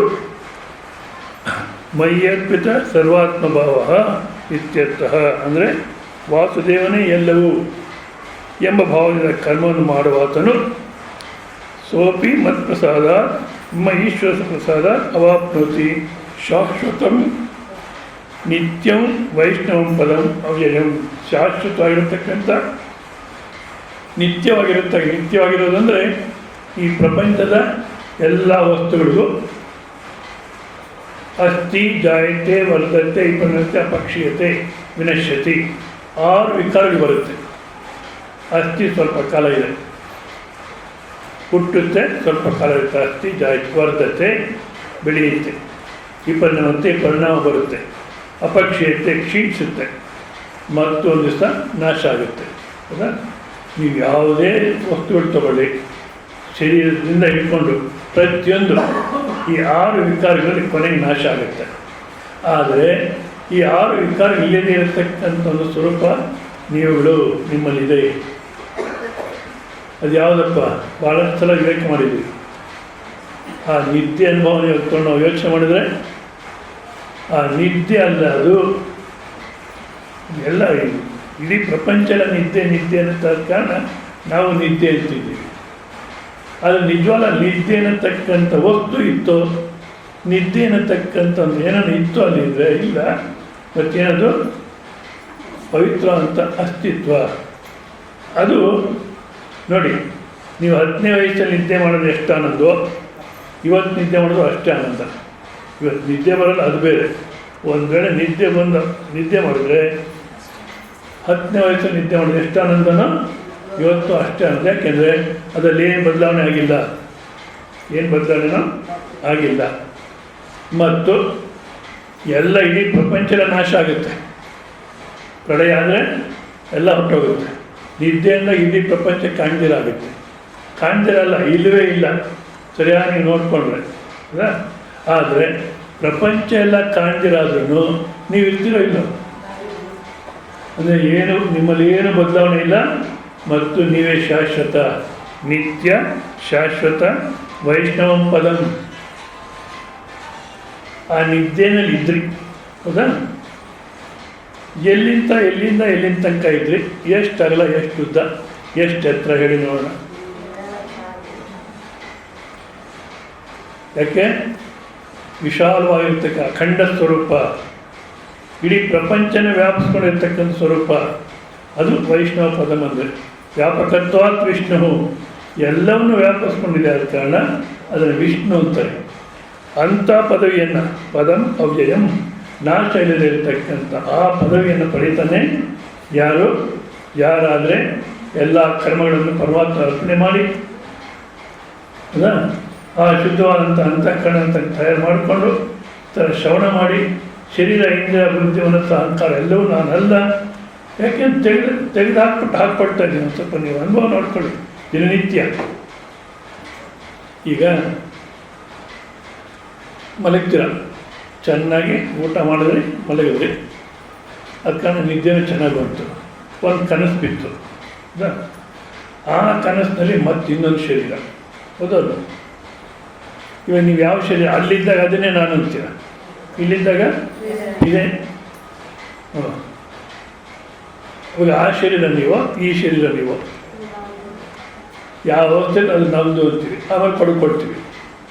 ಮತ್ತು ನಿದ್ದೆನಲ್ಲಿ ನಮಗನ್ಸುತ್ತೆ ಈ ಎಚ್ಚರ ಶರೀರದಲ್ಲಿ ನಿದ್ದೆ ಮಾಡ್ತಿದ್ದೀನಿ ಅಂತ ಹೇಳ್ತೀವಿ. ನಿದ್ದೆನಲ್ಲಿ ಹಾಗನ್ಸಲ್ಲ. ಎದ್ದ ಮೇಲೆ ಇದೇ ಶರೀರದಲ್ಲಿ ನಿದ್ದೆ ಮಾಡಿದೆ ಅಂತ ಅಂತೀವಿ. ಆದರೆ ನೀವು ನಿದ್ದೆ ಅನುಭವ ನೀವು ಮನಸ್ಸು ತಂದ್ಕೊಂಡು ನೋಡಿಕೊಂಡ್ರೆ ಇದೇ ಶರೀರದಲ್ಲಿ ನಿದ್ದೆ ಮಾಡಿದೆ ಅನ್ನೋ ಅನುಭವ ಇದೆಯಾ? ಎಚ್ಚರ ಶರೀರ ಕನಸಿನಲ್ಲಿ ಇಲ್ಲ, ಕನಸಿನ ಶರೀರ ಎಚ್ಚರದಲ್ಲಿ ಇಲ್ಲ. ಈ ಎಚ್ಚರ ಕನಸಿನ ಶರೀರ ನಿದ್ದೆನಲ್ಲಿ ಇಲ್ಲ. ಮತ್ತು ಈ ಬಟ್ಟೆ ಥರ ಕೊಡ್ಕೊಳ್ತಾ ಇರತಕ್ಕಂಥ ಇದು ನೀವು ಹೇಗೆ ಆಗ್ತೀರಾ? ಇವೆಲ್ಲವನ್ನು ತೆಗೆದ ಮೇಲೆ ಯಾವುದಿದೆಯೋ ಅದು ಅವ್ಯಯ. ಯಾಕೆ ಅವ್ಯಯ ಅಂದರೆ ದೇಶ ಕಾಲದಲ್ಲಿ ಇರತಕ್ಕಂಥ ಅಲ್ಲ ಅದು. ನೋಡಿ, ಈಗ 4 ಗಂಟೆ 40 ನಿಮಿಷ ಆಶ್ರಮದಲ್ಲಿದ್ದೀವಿ, ದೇಶ ಕಾಲದ ಅನುಭವ. ಇದೇ ರೀತಿ ಅನುಭವ ಕನಸಿನಲ್ಲೂ ಇರುತ್ತೆ, ಹೌದಾ? ನಿದ್ದೆ ಎಂದಾಗ ಇಂಥ ಸಮಯದಲ್ಲಿ ಇಂಥ ಕಡೆ ನಿದ್ದೆ ಮಾಡ್ತಿದ್ದೀನಿ ಅನ್ನೋ ಅನುಭವ ಇದೆಯೋ? ಕಾಲ ಇಲ್ಲ, ದೇಶ ಇಲ್ಲ, ಅದು ನೀವಿದ್ದೀರ. ಆದ ಕಾರಣ ಶಾಶ್ವತ ಅಂತ ಇರುವಿಕೆ ಅದು. ಅದಕ್ಕೆ ಯಾವುದೇ ರೀತಿಯಾದಂಥ ನಾಶ ವ್ಯಯ ಅನ್ನತಕ್ಕಂಥದ್ದು ಇಲ್ಲ. ಅಂದಾಗ ಇನ್ನು ಮೃತ್ಯು ಭಯ ಅನ್ನೋದಿಲ್ಲ. ಮೃತ್ಯು ಭಯ ಇಲ್ಲ ಅಂದರೆ ಇನ್ಯಾವ ಭಯನೂ ಇಲ್ಲ, ಆನಂದವೇ ಉಳಿಯುತ್ತೆ. ಸೊ ಆ ರೀತಿಯಲ್ಲಿ ಆ ಭಕ್ತಿ ಅನ್ನತಕ್ಕಂಥ ನಾವು ಪ್ರಾರಂಭ ಮಾಡಿದ್ರೆ ನಾವೇ ಪರಮಾತ್ಮ ಸ್ವರೂಪದಲ್ಲಿ ಇರ್ತೀವಿ.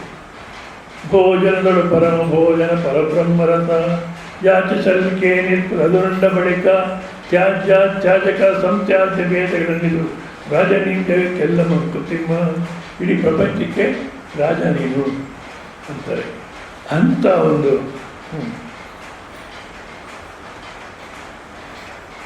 ಸ್ಥಿತಿಯನ್ನು ಪಡೆಯತಕ್ಕಂಥದ್ದೇ ಮನುಷ್ಯ ಜೀವನ. ಅದು ಬಿಟ್ಟರೆ ಮಿಗ್ನಾಗಿ ಹುಡ್ತಿರ್ತೀವಿ, ಸಾಯ್ತಿರ್ತೀವಿ. ಇವಾಗ ನೋಡಿ, ಪ್ರಪಂಚದಲ್ಲಿ ಶಾಶ್ವತ ಬದುಕಿರೋರು ಬೆರಳ ಮೇಲೆ ಎಣಿಸ್ಬೋದು. ಎಷ್ಟು ಕೋಟಿ ಜನ ಸತ್ತಿರೋರು, ಹೌದಾ? ಸ್ವಲ್ಪ ಜನ. ಶಂಕರಾಚಾರ್ಯ, ಭಗವಾನ್ ಬುದ್ಧ, ರಮಣ ಮಹರ್ಷಿ, ಜೀಸಸ್ ಕ್ರಿಸ್ತು, ಇವ್ರ ಹೆಸರುಗಳೇ ಹೇಳಬೇಕು, ಹೌದಾ? ಯಾಕೆ ಈ ಜೀವನ ಮಾಮೂಲು ಪ್ರಾಣಿ ಜೀವನ. ಸಂಪಾದಿಸ್ಕೊಳ್ಳೋದು, ತಿನ್ನೋದು, ಮಕ್ಕಳನ್ನ ಸಾಕೋದು ಎಲ್ಲ ಪ್ರಾಣಿಗಳು ಮಾಡುತ್ತೆ, ನಾವು ಅದೇ ಮಾಡ್ತಿದ್ದೀವಿ.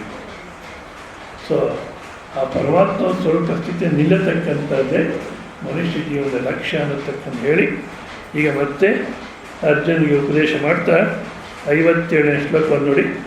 ಶ್ರೀ ಭಗವಾನುವಾಚ ಚೇತಸ ಸರ್ವಕರ್ಮಾಣಿ ಮಯಿ ಸನ್ಯಸ್ಯ ಮತ್ಪರಃ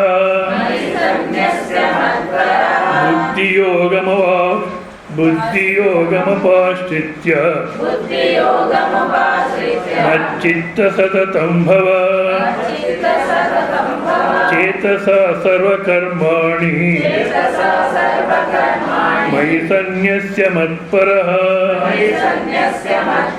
ಬುದ್ಧಿಯೋಗಮಪಾಶ್ರಿತ್ಯ ಮಚ್ಚಿತ್ತ ಸತತಂ ಭವ. ಈ ರೀತಿ ಅಂದರೆ ಎಲ್ಲ ಕರ್ಮಗಳನ್ನು ಪರಮಾತ್ಮ ಅರ್ಪಣೆ ಮಾಡೋದ್ರಿಂದ ಶಾಶ್ವತ ಅಂತ ಸ್ಥಿತಿಯನ್ನು ಪಡೀತೀವಾದ ಕಾರಣ ಈ ಯಸ್ಮಾದೇವನು ಹೀಗಿರುವುದರಿಂದ ಚೇತಸ ವಿವೇಕ ಬುದ್ಧಿಯ, ಚೇತಸ ಅಂದರೆ ವಿವೇಕ ಬುದ್ಧಿಯಿಂದ ಸರ್ವಕರ್ಮಾಣಿ ದುಷ್ಟ ಅದೃಷ್ಟರ್ಥಾನಿ ಮೈ ಈಶ್ವರೇ ಸನ್ಯಾಸ್ಯ. ವಿವೇಕ ಬುದ್ಧಿಯಿಂದ ದೃಷ್ಟ ಅದೃಷ್ಟರ್ಥಾನಿ, ಈ ಪ್ರಪಂಚದ ಆಸೆಗಳಿಗೋಸ್ಕರವಾಗಿ ಏನೋ ಕರ್ಮಗಳು ಮಾಡ್ತೀವಿ. ಅದೃಷ್ಟ ಈಗಿನ ಕಾಲಕ್ಕೆ ಅದಿಲ್ಲ. ಯಾರಲ್ಲೂ ಅದೇ ಸ್ವರ್ಗ ಬೇಕು ಅಂತ ಯಾರು ಅಂದ್ಕೊಳ್ತಾರೋ, ಬೆಂಗಳೂರಿಗೆ ಹೋದ್ರೆ ಅಲ್ಲೇ ಸಿಗುತ್ತೆ ಸ್ವರ್ಗ. ಮಹಾತ್ಮ ಗಾಂಧಿ ರೋಡು, ಅದಾದ ಅಂಥ ರೋಡುಗಳಲ್ಲಿ ಅಲ್ಲೇ ಸಿಗುತ್ತೆ ಸ್ವರ್ಗ. ಇನ್ನು ಅದಕ್ಕೆ ಯಾಕೆ ಹೋಗ್ಬೇಕಂತಾರೆ. ಈ ಶಂಕರಾಚಾರ್ಯ ಕಾಲಕ್ಕೆ ಇತ್ತು ಸ್ವರ್ಗಕ್ಕೆ ಹೋಗ್ಬೇಕು ಅನ್ನೋರು ಇದ್ದರು, ಹೌದಾ?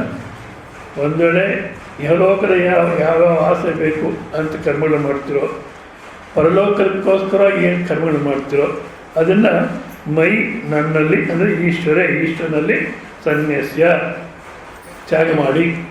ಏನಪ್ಪ ಇಷ್ಟು ಮುಂಚೆ ಹೇಳಿದ್ನಲ್ಲ, ನಾನು ಮಾಡ್ತಾ ಇದ್ದೀನಿ ಅನ್ನತಕ್ಕಂಥದ್ದು ಮತ್ತು ಫಲ ಆಸೆ ಎರಡನ್ನೂ ಬಿಡಬೇಕು. ಕರ್ಮ ಮಾಡತಕ್ಕ ಸಮಯದಲ್ಲಿ ಯಾವ ಫಲಕ್ಕೋಸ್ಕರ ಇಲ್ಲ, ಕರ್ಮ ಮಾಡೋದೇ ಆನಂದ. ನಾನು ಹೇಳಿದ್ನಲ್ಲ, ಏಕಸಾಟಿ ಅನ್ನತಕ್ಕಂಥವ್ರು ಭಗವಾನ್ ಬಗ್ಗೆ ವಸ್ತ್ರದಾನ ಮಾಡಬೇಕಾದ್ರೆ ಯಾವ ಫಲದ ಬಗ್ಗೆ ಯೋಚನೆ ಮಾಡಲಿಲ್ಲ, ಹೌದಾ? ಮಾಡೋದೇ ಆನಂದ. ಇವತ್ತೊಂದು ಚಿಕ್ಕ ಪ್ರಸಂಗ ನಡೀತು. ಬಸ್ಸಲ್ಲಿ ಕೂತ್ಕೊಂಡೆ ನಾನಿಲ್ಲಿ, ಮತ್ತು ಟಿಕೆಟ್ ತಗೋಬೇಕಾದ್ರೆ ಎಷ್ಟು ಅಂದರೆ ತುಮಕೂರು 57 ರೂಪಾಯಿ ಅಂದರು. ಸರಿ, ನಾನು ಸಾಮಾನ್ಯವಾಗಿ ಕರೆಕ್ಟಾಗಿ ಚೇಂಜ್ ಕೊಡ್ತೀನಿ, ಯಾಕೆಂದರೆ ಬದಲಾಗ್ತಿರ್ತಾರೆ ಚೇಂಜ್ ಇಲ್ಲ ಅಂತ. ಎಲ್ಲರೂ 500 1000 ಕೊಡ್ತಿರ್ತಾರೆ. ಅವನು ತಾನು ಏನು ಮಾಡ್ತಾನೆ, ಹೌದಾ? ಅದಕ್ಕೆ ಅವನಿಗೆ ಕರೆಕ್ಟಾಗಿ 57 ಅಂತ ಕೊಟ್ಟೆ ನಾನು. ಹಾಕಿ ಇನ್ನೊಂದು 50 ವಾಪಸ್ ಕೊಟ್ಟರು. ಯಾಕಮ್ಮ ಕಂಡಕ್ಟ್ರ್ ಹೆಂಗಸು, ಯಾಕಮ್ಮ ಅಂದರೆ 107 ರೂಪಾಯಿ ಕೊಟ್ಟಿದ್ದೀರಾ, ತಗೊಳ್ಳಿ ಅಂದು. ಈಗ ಆ 50 ರೂಪಾಯಿ ವಾಪಸ್ ಕೊಡಬೇಕಾದ್ರೆ ಏನು ಫಲಾಪೇಕ್ಷೆ ಇದೆ ಆಕೆಗೆ? ತಗೊಳ್ಳೋದು ಸರಿಯಲ್ಲ, ಕೊಡತಕ್ಕಂಥದ್ದು ಉತ್ತಮವಾದಂಥ ಕರ್ಮ, ಹೌದಾ? ಸೊ ಅದು ವಾಪಸ್ ಕೊಡಬೇಕಾದ್ರೆ ಯಾವ ಫಲಾಪೇಕ್ಷೆ ಅನ್ನತಕ್ಕಂಥ ಇಲ್ದಿರ ಒಂದು ಶುದ್ಧವಾದಂಥ ಕರ್ಮ ಮಾಡೋದು ಅಂದರೆ ಅದು ಫಲ ಇರುತ್ತೆ. ಒಂದು ವೇಳೆ 50 ರೂಪಾಯಿ ಸರಿ ಆಗಿದ್ದು ಸ್ವಾಮಿಗಳು ಕೊಟ್ಟು ಅದು ಬಿಡುತ್ತ. ಈಗಿನ ಕಾಲದ ಸ್ವಾಮಿಗಳಲ್ಲಿ ಕೋಟ್ಯಾಂತರ ರೂಪಾಯಿ ಇರುತ್ತೆ, 50 ಮಹಾ ಅಂತ ಒಳಗಡೆ ಹಾಕ್ಕೊಂಡಿದ್ರೆ ಮತ್ತೆ ಅದು ಕಾಣಿಸುತ್ತೆ. ಆ ಶುದ್ಧವಾಗಿರತಕ್ಕಂಥ ಕರ್ಮ ಮಾಡಬೇಕಾದ್ರೆ ವಾಪಸ್ ಕೊಡೋದಲ್ಲೇ ಆನಂದ. ಆಕೆಗೆ, ಹೌದಾ? ವಾಪಸ್ ಕೊಡೋದಲ್ಲೇ ಆನಂದ. ಇಟ್ಕೊಂಡ್ಬಿಟ್ಟಿದ್ರೆ ಅಯ್ಯಯ್ಯೋ ಸ್ವಾಮೀಜಿ ನಾನು ಕೊಟ್ಟಿದ್ದು ಚೆನ್ನಾಗಿತ್ತು ಅಂತ ಅನಿಸ್ತಿತ್ತು ಮನಸ್ಸಿಗೆ, ಹೌದಲ್ಲ? ಸೊ ಉತ್ತಮವಾದಂಥ ಕರ್ಮವನ್ನು ಮಾಡೋದಲ್ಲೇ ಆನಂದ. ಆ ಉತ್ತಮವಾದಂಥ ಕರ್ಮಕ್ಕೆ ಫಲ ಸಿಗುತ್ತೆ. ಮತ್ತು ವಾಪಸ್ ಹೋಗ್ಬೇಕಾದ್ರೂ ಅದೇ ರೀತಿ ಆಯಿತು.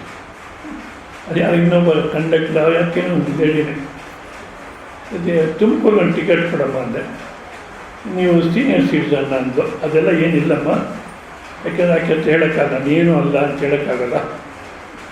ಸೀನಿಯರ್ ಸಿಟಿಸನ್ ಇಲ್ಲ, ಅದೆಲ್ಲ ಏನಿಲ್ಲ, ಕೊಡಿ ಟಿಕೆಟ್ ಅಂದರೆ ಆಕೆ ಸೀನಿಯರ್ ಸಿಟಿಸನ್ ಅಂತ 44 ರೂಪಾಯಿ ಕೊಟ್ಟರು ಟಿಕೆಟು.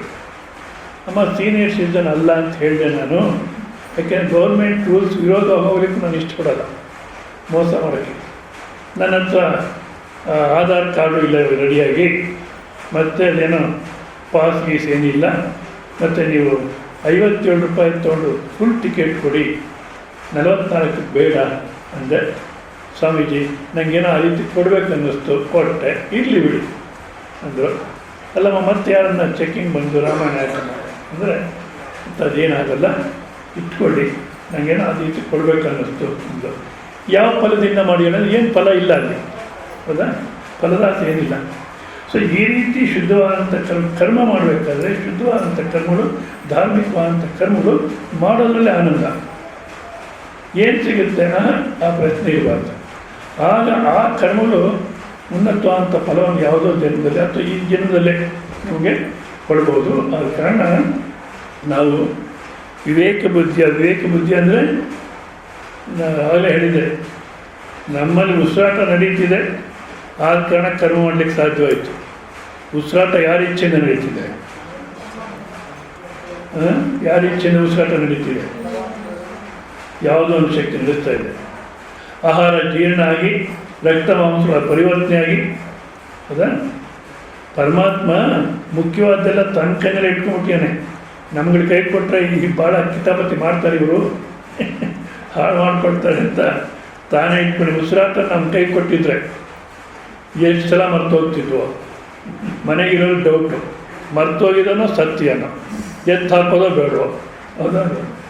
ಒಂದು ಆಹಾರ ಜೀರ್ಣ ಮಾಡ್ಕೊಳ್ಳೋ ನಮ್ಮ ಕೈಗೆ ಕೊಟ್ಟಿದ್ರೆ ಎಷ್ಟು ಕಷ್ಟ ಇತ್ತು. ಎಲ್ಲೋ ಒಂದು ಕಡೆ ಈ ಥರ ಹೇಳ್ತಿದ್ದೆ, ಆಹಾರ ಜೀರ್ಣ ಮಾಡ್ಕೊಳ್ತಕ್ಕಂಥದ್ದು ಪರಮಾತ್ಮನೇ ಜೀರ್ಣ ಮಾಡ್ತೇನೆ ಅಂದರೆ ನಮ್ಮ ಕೈಗೆ ಕೊಟ್ಟಿದ್ರೆ ಅಂದರೆ ಅದು ಯಾರೋ ಒಬ್ಬ ಕೇಳಿದ್ರು, ಅಯ್ಯಯ್ಯೋ ಮಕ್ಕಳಿಗೆ ಅನ್ನ ತಿನ್ನಿಸೋದೇ ಕಷ್ಟ ಇವಾಗ, ಇನ್ನು ಆಹಾರ ಜೀರ್ಣ ಮಾಡ್ಕೊಳ್ಳೋದಕ್ಕೂ ಟ್ರೈನಿಂಗ್ ಕೊಡಬೇಕಾಗಿದ್ದರೆ ಇನ್ನೆಷ್ಟು ಕಷ್ಟ ಆಗೋದು, ಹೌದಾ. ಅಂದರೆ ಪರಮಾತ್ಮ ಮುಖ್ಯವಾದೆಲ್ಲ ತಾನೇ ಇಟ್ಕೊಂಡೇನೆ. ತಿಂದು ಮಲಗ್ತೀವಿ, ಜೀರ್ಣ ಮಾಡಿ ರಕ್ತ ಮಾಂಸಗಳ ಪರಿವರ್ತನೆ ಮಾಡಿ ಇಡೀ ಶರೀರಕ್ಕೆಲ್ಲ ಹಂಚತಕ್ಕಂಥ ಕೆಲಸ ನಡೀತಾ ಇದೆ. ಯಾವ ಶಕ್ತಿ ಇವೆಲ್ಲ ಮಾಡ್ತಿದ್ಯೋ ಆ ಶಕ್ತಿ ಇಲ್ಲ ಅನ್ಬೋದು ನಾವು. ಕಮ್ಯುನಿಸ್ಟ್ ಇಲ್ಲ ಅಂತಾನೆ, ಇಲ್ಲ ಅಂದರೆ ಒಂದು ಶರೀರದಲ್ಲಿ ಮಾಡ್ತಾ ಇದೆ ಆ ಶಕ್ತಿ, ಹೌದಲ್ಲ. ಆದ ಕಾರಣ ವಿವೇಕ ಬುದ್ಧಿ, ಅದು ವಿವೇಕ, ಯಾವುದೋ ಒಂದು ಶಕ್ತಿ ಅನ್ನತಕ್ಕ ಕೆಲಸ ಮಾಡ್ತಿದೆ, ನನ್ನ ಇಷ್ಟ ಪ್ರಕಾರ ಎಲ್ಲೂ ನಡೆಯಲ್ಲ ಅನ್ನತಕ್ಕಂಥ ಸರ್ವಕರ್ಮಾಣಿ ದುಷ್ಟ ಅದೃಷ್ಟರ್ಥಾನಿ ಮೈ ಈಶ್ವರ್ಯ ಸನ್ಯಾಸ, ನನ್ನಲ್ಲಿ ಅರ್ಪಣೆ ಮಾಡಿ ಅಂದರೆ ಅಹಂಕಾರವನ್ನು ತೆಗೆದುಹಾಕ್ಕೊಂಡು, ಕರ್ತೃತ್ವವನ್ನು ತೆಗೆದುಹಾಕ್ಕೊಂಡು, ಯತ್ ಕರೋತಿ ದರ್ಶನಾಸಿ ಯಜ್ಜೋಸಿ ದದಾಸಿ ಯತ್ ತಪಸ್ಸಸಿ ಕೊಂತಯ ತತ್ ಪುರುಷ ಮದರ್ಪಣ. ಯತ್ ಕರೋತಿ ಏನೇನು ಮಾಡ್ತೀಯೋ, ಏನೇನು ತಿಂತೀಯೋ, ಅದಕ್ಕೆ ನಾನು ಹೇಳೋದು, ಊಟ ಮಾಡಬೇಕಾದ್ರೆ ಮೌನ ಹೋಗಿ ಕೂತ್ಕೊಳ್ಳಿ. ಬಡಿಸೋ ತಂದ್ರೆ ಸಾಮಾನ್ಯವಾಗಿ ಈ ಆಶ್ರಮಗಳಲ್ಲಿ ಮನೆಗಳಲ್ಲೂ ಇರಬೇಕಿದು, ಕನಿಷ್ಠ ಆಶ್ರಮಗಳಲ್ಲೂ ಇರಬೇಕು, ಇಲ್ಲ ಸಂಪ್ರದಾಯ ಇದೆಯೋ ಇಲ್ಲ ಗೊತ್ತಿಲ್ಲ. 15ನೇ ಅಧ್ಯಾಯ ಪಾರಾಯಣ ಮಾಡಬೇಕು. ಬಡಿಸ್ತಾ ಇರ್ತಕ್ಕ ಸಮಯದಲ್ಲಿ 15ನೇ ಅಧ್ಯಾಯ ಪಾರಾಯಣ ಮಾಡಬೇಕು. ಮಾಡಿ ಆಮೇಲೆ ಪರಮಾತ್ಮಗೆ ಅರ್ಪಣೆ ಮಾಡಿ ತಗೋಬೇಕು ಪ್ರಸಾದ ಅಂತ, ಹೌದಾ. ಸೊ ಏನೇನು ತಿಂತೀನೋ ಅದೆಲ್ಲೂ ಪರಮಾತ್ಮಗೆ ಅರ್ಪಣೆ. ಏನೇನು ಈ ಪೂಜಾದಿ ಕಾರ್ಯಗಳು ಯಜ್ಞ ಕಾರ್ಯಗಳು ಮಾಡ್ತೀನೋ ಅದೆಲ್ಲೂ ಪರಮಾತ್ಮಗೆ ಸಮರ್ಪಣೆ ಮಾಡಿ, ದದಾತಿ ಏನೇನು ದಾನ ಮಾಡ್ತೀವೋ ಅದನ್ನು ಪರಮಾತ್ಮನಿಗೆ ಅರ್ಪಣೆ ಮಾಡಿ. ಯತ್ ತಪಸ್ಸಸಿ ಕೌಂತೆಯ, ನಾನು ತಪಸ್ವಿ, ಪರಮಾತ್ಮ ಅವಕಾಶ ಕೊಟ್ಟೇನೆ ಇಷ್ಟು ಮಾತ್ರ ಮಾಡ್ತಿದ್ವಿ, ಪರಮಾತ್ಮ ನಿನ್ನ ಸಮರ್ಪಣೆ. ತತ್ಪುರುಷ ಮದರ್ಪಣಂ ಅಂದರೆ ಅಹಂಕಾರ ತೆಗೆದುಹಾಕಬೇಕು. ಸಾಮಾನ್ಯವಾಗಿ ಮನೆಗೆ ಬೋರ್ಡ್ ಹಾಕಿರ್ತಾರೆ ಕೃಷ್ಣಾರ್ಪಣ ಅಂತ, ಯಾರ ಹೆಸರಲ್ಲಿದೆ ನಮ್ಮ ಶ್ರೀಮತಿಯವ್ರ ಹೆಸರಲ್ಲಿ ಅಂತಾನೆ, ಮತ್ತು ಸುಮ್ಮನೆ ಬೋರ್ಡ್ ಹಾಕ್ಬಿಟ್ರಾಗುತ್ತೆ ಕೃಷ್ಣಾರ್ಪಣ ಅಂತ. ನಂದು ಅಂತಕ್ಕ ಅಭಿಮಾನ ಬಿಟ್ಟಿರಬೇಕು. ಸೊ ಈ ರೀತಿ ಯಾರು ಸಮರ್ಥನೆ ಮಾಡ್ತಾರೆ ವಿವೇಕ ಬುದ್ಧಿಯ ಸರ್ವಕರ್ಮಾಣಿ ಸನ್ಯಸ್ಯ ಮತ್ಪರಃ ಅಹಂ ವಾಸುದೇವ ಪರಃ ಯಸ್ಯ ತವ ಸ ತ್ವಂ ಮತ್ಪರಃ. ನಾನು ವಾಸುದೇವ ಅನ್ನತಕ್ಕಂಥವನೇ ಯಾರಿಗೆ ಅದಕ್ಕಿಂತ ಹೆಚ್ಚಿನಾಗಿರತಕ್ಕಂಥ, ಅದಕ್ಕಿಂತ ಉನ್ನತವಾದಂಥ ಬೇರೆ ಯಾವುದು ಬೇಡ, ಪರಮಾತ್ಮನೇ ಬೇಕು. ಅದಕ್ಕೆ ಪರಮಾತ್ಮ ಉನ್ನತವಾಗಿ ಯಾವುದೂ ಇಲ್ಲ ಅಂತ, ಯಾವುದು ಬೇಡ, ಪರಮಾತ್ಮ ನೀನೇ ಬೇಕು ಅಂತ ನನಗೋಸ್ಕರ ಯಾರಾದರೆ ಜೀವನ ಮಾಡ್ತೀಯರೋ ಮೈ ಅರ್ಪಿತ ಸರ್ವಾತ್ಮಭಾವಸನ್ ಬುದ್ಧಿಯೋಗಂ ಸಮಾಹಿತ ಬುದ್ಧಿತ್ವಂ, ಸಮಾಧಾನವಿರ್ತಕ್ಕಂಥ ಬುದ್ಧಿ, ಸಿದ್ಧೋ ಸಮೋಭೂತ್ವ ಸಮತ್ವಂ ಯೋಗ ಉಚ್ಯತೆ ಅದನ್ನು ತಂ ಬುದ್ಧಿಯ ಅಪಶ್ರಿತ್ಯ ಅಪಾಶ್ರಯ ಅನನ್ಯ ಶರಣತ್ವ, ನಿನ್ನ ಬಿಟ್ಟರೆ ಅನ್ಯ ಶರಣ ಇಲ್ಲ, ಅನ್ಯಥಾ ಶರಣ ನಾಸ್ತಿ ಅಂತ. ಮಚ್ಚಿತ್ತ ಮಯ್ಯೇವ ಚಿತ್ತಂ ಯಸ್ಯ, ನನ್ನಲ್ಲೇ ಅಂತಕ್ಕಂಥ ಸದಾಕಾಲವು ಲೀನವಾಗಿದೆ ಅಂಥವನು ಮಚ್ಚಿತ್ತ ಸತತಂ ಸರ್ವದಾ ಭವ, ಸದಾಕಾಲ ನನ್ನನ್ನೇ ಚಿಂತನೆ ಮಾಡ್ತಾಯಿರು. ಅನ್ಯ ಚಿಂತನೆ ಅನ್ನತಕ್ಕಂಥದಕ್ಕೆ ಹೋಗಬೇಡ. ಮತ್ತು ಈ ಕುಟುಂಬದಲ್ಲಿ ಮಕ್ಕಳ ಬಗ್ಗೆ ಯೋಚನೆ ಮಾಡ್ಬೋದ, ಮಾಡಬೇಕು. ಎಷ್ಟು ಮಾತು ಒಂದು ಚೆನ್ನಾಗಿ ಜ್ಞಾಪಕ, ಅದೊಂದು ದೃಷ್ಟಾಂತ ಮಕ್ಕಳದು ಅಂತ ಒಂದು ಚೆನ್ನಾಗಿ ಜ್ಞಾಪಕ ಇಟ್ಕೊಂಡಿರ್ಬೇಕು. ಅವ್ರು ಏನಾಗಕ್ಕೆ ಬಂದಿರೋ ಅದೇ ಆಗ್ತಾರೆ, ಏನಾಗಕ್ಕೆ ಬಂದಿರೋ ಅದೇ ಆಗ್ತಾರೆ. ನಾನು ಹೇಳಿದ್ದೆಲ್ಲ ಯಾವುದು, ಮಹರ್ಷಿಗಳು ತಮ್ಮ ಮಗಳಿಗೆ ಮದುವೆ ಮಾಡೋಕ್ಕೆ ಹೋದರು, ಇಲಿ ಆ ಸಂಸ್ಕಾರ ಎಲ್ಲೋಗುತ್ತೆ ಹೌದಾ, ಏನಾಗಕ್ಕೆ ಬಂದಿರೋ ಅದೇ ಆಗ್ತಾರೆ. ನಾವು ಮತ್ತೆ ನಾಳೆ ದಿವಸ ನಮ್ಗೆ ಅನ್ನಿಸ್ಬಾರ್ದು ನಾನು ಪ್ರಯತ್ನ ಮಾಡಲಿಲ್ಲ ಅದಕ್ಕೋಸ್ಕರ ಈ ಥರ ಆಯಿತು ಅಂತ ಅನ್ನಿಸ್ಬಾರ್ದು. ಅದಕ್ಕೋಸ್ಕರ ಎಲ್ಲ ರೀತಿ ಪ್ರಯತ್ನ ಮಾಡೋಣ, ಆದರೆ ಏನಾಗ್ತಾರೋ ಅದಕ್ಕೆ ಒಪ್ಕೊಳ್ಳೋಣ. ಶಂಕರಾಚಾರ್ಯರಾದರೂ ಸಂತೋಷ, ವೀರಪ್ಪಂತರಾದರೂ ಸಂತೋಷ, ಯಾಕೆ ನಮ್ಮ ಪ್ರಯತ್ನ ಎಲ್ಲ ಮಾಡಿದ್ದೀವಿ, ನಾವು ಅದೇ ಆಗಕ್ಕೆ ಬಂದಿದ್ದೇವೆ. ಸೊ ಈ ರೀತಿಯಲ್ಲಿ ಯಾರಾದರೆ ಪರಮಾತ್ಮಗೆ ಚಿತ್ತವನ್ನು ಸಮರ್ಪಣೆ ಮಾಡ್ತಾರೋ ಅವರು ಪರಮಾತ್ಮವಾಗಿ ನಿಲ್ಲಕ್ಕೆ ಸಾಧ್ಯವಾಗುತ್ತೆ. ಆದ ಕಾರಣ ಮಚ್ಚಿತ್ತ ಸತತಂ ಸರ್ವದಾ ಭವ, ಸದಾಕಾಲ ನನ್ನಲ್ಲೇ ಚಿತ್ತವನ್ನು ಇಡು ಅಂತ ಹೇಳ್ತಾ ಈ ಬುದ್ಧಿಯೋಗ ಮನ್ನಕ್ಕೆ ಮತ್ತೆ 10ನೇ ಅಧ್ಯಾಯದಲ್ಲಿ ಇಷ್ಟು ಮುಂಚೆ ಉಪದೇಶ ಮಾಡಿದ್ದಾರೆ. ಅಲ್ಲಿ ಬುದ್ಧಿಯೋಗ ಅನ್ನತಕ್ಕಂಥದ್ದನ್ನ ಸ್ವಲ್ಪ ನೋಡೋಣ. ಬುದ್ಧಿಯೋಗಂ ಬುದ್ಧಿ ಸಮ್ಯಕ್ ದರ್ಶನಂ ಮತ್ತತ್ವ ವಿಷಯ. ಬುದ್ಧಿ ಅಂದರೆ ಯಾವುದು, ಈ ಬುದ್ಧಿ ಅಲ್ಲ, ಯಾವುದು ಲೌಕಿಕ ಬುದ್ಧಿ. ಇದು ಭಾಳ ಹುಷಾರು ಈ ಬುದ್ಧಿ, ಈ ಲೌಕಿಕ ಬುದ್ಧಿ. ಫೋನ್ ಮಾಡ್ತಿದ್ದಾರೆ ಯಾರೋ, ಹೌದಾ, ಇವ್ರು ಯಾರಿಗೋ ಫೋನ್ ಮಾಡಿದ್ರು, ಅದೇ ದುಡ್ಡು ಬೇಕು ಅಂತ ಕೇಳಬೇಕು, ತಕ್ಷಣ ದುಡ್ಡು ಒಂದು 30,000 ಬೇಕು ಅಂತ ಕೇಳಿದ್ರೆ ಸರಿ ಹೋಗಲ್ಲ. ಅದಕ್ಕೆ ನಿಮ್ಮ ಆರೋಗ್ಯ ಹೇಗಿದೆ ಅಂದರು, ಮತ್ತು ನಿಮ್ಮ ಶ್ರೀಮತಿ ನರ್ಸಿಂಗ್ ಹೋಮಲ್ಲಿದ್ದರು, ಇವಾಗ ಹೇಗಿದ್ದಾರೆ ಅಂದರು, ಮತ್ತು ಮಕ್ಕಳು ಏನು ಓದ್ತಾರೆ ಎಲ್ಲ ವಿಚಾರಿಸಿ ಆಮೇಲೆ ಒಂದು 30,000 ಬೇಕು ಅಂದರು. ಏನು ಹೇಳಿದೆ, ಕೇಳಿಸ್ತಾ ಇಲ್ಲ, ಏನು ಹೇಳಿದೆ, ಕೇಳಿಸ್ತಾ ಇಲ್ಲ. ಇಷ್ಟೊತ್ತು ಕೇಳಿಸ್ತಿತ್ತು. ಇದು ಈಗಿನ ಕಾಲದ ಬುದ್ಧಿ ಹೌದಾ. ಯಾವುದು ಟೆಲಿಗ್ರಾಮ್ ತಂದುಕೊಟ್ಟಂತೆ, ಟೆಲಿಗ್ರಾಮ್ ತಂದುಕೊಟ್ರೆ ಇವತ್ತು ಓಪನ್ ಮಾಡಿ ನೋಡಿದ್ರು ಇದು ಪೋಸ್ಟ್ ಮ್ಯಾನ್ ಅಲ್ಲೇ ನಿಂತ್ಯಾನೆ. ಇದು ಸಂತೋಷ ವಾರ್ತೆ ಏನಾಗಿದೆ, ದುಡ್ಡು ಕೊಡ್ತಾರೇನೋ ಅಂತ. ನಮ್ಮಲ್ಲ ಇದು ಲಂಚದ್ದು ಎಲ್ಲ ಕಡೆನೂ ಇದೆ. ಅವನು ಹಾಗೆ ನಿಂತ್ಯಾನೆ. ಇವ್ರು ಓಪನ್ ಮಾಡಿ ನೋಡ್ತಾರೆ, ಮಗ ರ್ಯಾಂಕ್ ಬಂದಿಯಾನೆ. ಮತ್ತು ರ್ಯಾಂಕ್ ಬಂದಿಯಾನೆ ಅಂತ ಹೇಳಿದ್ರೆ ಅವನಿಗೇನೋ ಕೊಡಬೇಕಾಗುತ್ತೆ. ಈ ಬುದ್ಧಿ ಭಾಳ ಬುದ್ಧಿ, ಬಟ್ ಇದೆಲ್ಲ ಬುದ್ಧಿ. ಅವ್ನು ರ್ಯಾಂಕ್ ಬಂದಿಯಾನಂದ್ರೆ ಅವನಿಗೇನೋ ಕೊಡಬೇಕಾಗುತ್ತೆ. ಅದಕ್ಕೋಸ್ಕರ ಏನು ಮಾಡಿದ್ರು, ಹೆಂಡತಿ ಬಂದಳು, ಏನೇ ಅಂದರು ಮೊದಲು ರ್ಯಾಂಕ್ ಅಂತ ನೋಡಿ ಏನೇ ಅಂದರು ಹೇಳೋಣ ಅಂತ. ಈ ಪೋಸ್ಟ್ ಮ್ಯಾನ್ ನಿಂತ ಇದ್ದಾನೆ, ಇನ್ನು ಹೇಳಿದ್ರೆ ಅವನಿಗೇನೋ ಕೊಡಬೇಕಾಗುತ್ತೆ ಅಂತ, ಹೋಗು ಒಲೆ ಮೇಲೆ ನೀರಿಡು ಇಂಥ ತಪ್ಪು ಮಾಡಿಕೊಂಡು ನೀರಿಡು ಅಂದರು.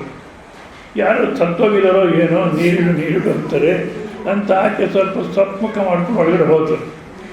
ಆ ಪೋಸ್ಟ್ ಮ್ಯಾನ್ ಏನು ಮಾಡ್ದ, ಯಾರೋ ಸತ್ತಿರೋ ಏನೋ ನನಗೇನು ಸಿಗೋಲ್ಲ ಅಂತ ಹೊರಟೋದ. ಅವ್ನು ಹೊರಟೋದ್ಮೇಲೆ ಏನೇ ಅಂದ್ರಿ ಇನ್ನೊಂದ್ಸಲ, ಏನ್ರಿ ಕರಿತೀರಾ, ಇಲ್ಲಿ ಬಂದರೆ ಒಳ್ಳೆ ಅಳಮುಖ ಮಾಡ್ಕೊತಾರೆ, ಏನು ಸಮಾಚಾರ, ನಿಂಗೆ ಬುದ್ಧಿ ಇಲ್ಲ. ನಮ್ಮ ಪೋಸ್ಟ್ ಮ್ಯಾನ್ ಇದ್ದ ಆದ ಕಾರಣ ನಾನು ಆ ಥರ ಅಳಮುಖ ಮಾಡಿಕೊಂಡೆ, ನಮ್ಮ ಹುಡುಗ ರ್ಯಾಂಕ್ ಬಂದೇನೆ ಅಂತಾರೆ. ಇದನ್ನು ನಾವು ಭಾಳ ಬುದ್ಧಿ ಅಂತೀವಿ, ಈ ಬುದ್ಧಿ ಪ್ರಯೋಜನ ಇಲ್ಲ. ಮತ್ತು ಬುದ್ಧಿ ಅಂದರೆ ಯಾವುದಪ್ಪ ಅಂದರೆ ಇಲ್ಲಿ ಹೇಳ್ತಾರೆ, ದದಾಮಿ ಪ್ರಯಚ್ಛಾಂ ಬುದ್ಧಿಯೋಗಂ ಬುದ್ಧಿ ಸಮ್ಯಕ್ ದರ್ಶನಂ ಮತ್ತತ್ವ ವಿಷಯಂ. ನನ್ನ ತತ್ವ, ನನ್ನ ನಿಜ ಸ್ವರೂಪ ಏನಿದೆಯೋ ಅದ್ರ ಬಗ್ಗೆ ತಿಳಿಸ್ಕೊಡಕ್ಕಂಥದ್ದು, ಅದ್ರ ಬಗ್ಗೆ ತಿಳ್ಕೊಳ್ಳೋದೇ ನಿಜವಾದ ಬುದ್ಧಿ. ಇನ್ನು ನಾನು ಹೇಳಿದ್ನಲ್ಲಿ ಇಂಥದ್ದು ಭಾಳಷ್ಟು ಬುದ್ಧಿ ಇವೆ ನಮಗೆ, ಇವುಗಳಿಂದ ಏನು ಪ್ರಯೋಜನ ಇಲ್ಲ. ಹೌದಾ? ತೇನ ಯೋಗ ಬುದ್ಧಿಯೋಗ, ಆ ಒಂದು ಬುದ್ಧಿಯಿಂದ ಅಂದರೆ ಸಮ್ಯಕ್ ದರ್ಶನ, ನನ್ನ ತತ್ವ ಅಂತ ತಿಳ್ಕೊಳ್ಳತಕ್ಕಂಥ ಜ್ಞಾನದಿಂದ ಏನಿದೆಯೋ ಸಮ್ಯಕ್ ದರ್ಶನ ಲಕ್ಷಣ ಮಾಂ ಪರಮೇಶ್ವರಂ ಆತ್ಮಭೂತಂ ಆತ್ಮತ್ವೇನ ಉಪಯಾಂತಿ ಪ್ರತಿಪದ್ಯಂತೆ. ಆ ಬುದ್ಧಿಯಿಂದ ಪರಮೇಶ್ವರನಾಗಿರ್ತಕ್ಕಂಥ ನನ್ನನ್ನು ಆತ್ಮತ್ವೇನ, ನಿನ್ನ ಸ್ವರೂಪ, ತಮ್ಮ ಸ್ವರೂಪ ಎನ್ನತಕ್ಕಂಥ ರೀತಿಯಲ್ಲಿ ಯಾರು ಅರ್ಥ ಮಾಡ್ಕೊಳ್ತಾರೆ, ಅದನ್ನು ಬುದ್ಧಿಯೋಗ ಅಂತಾರೆ.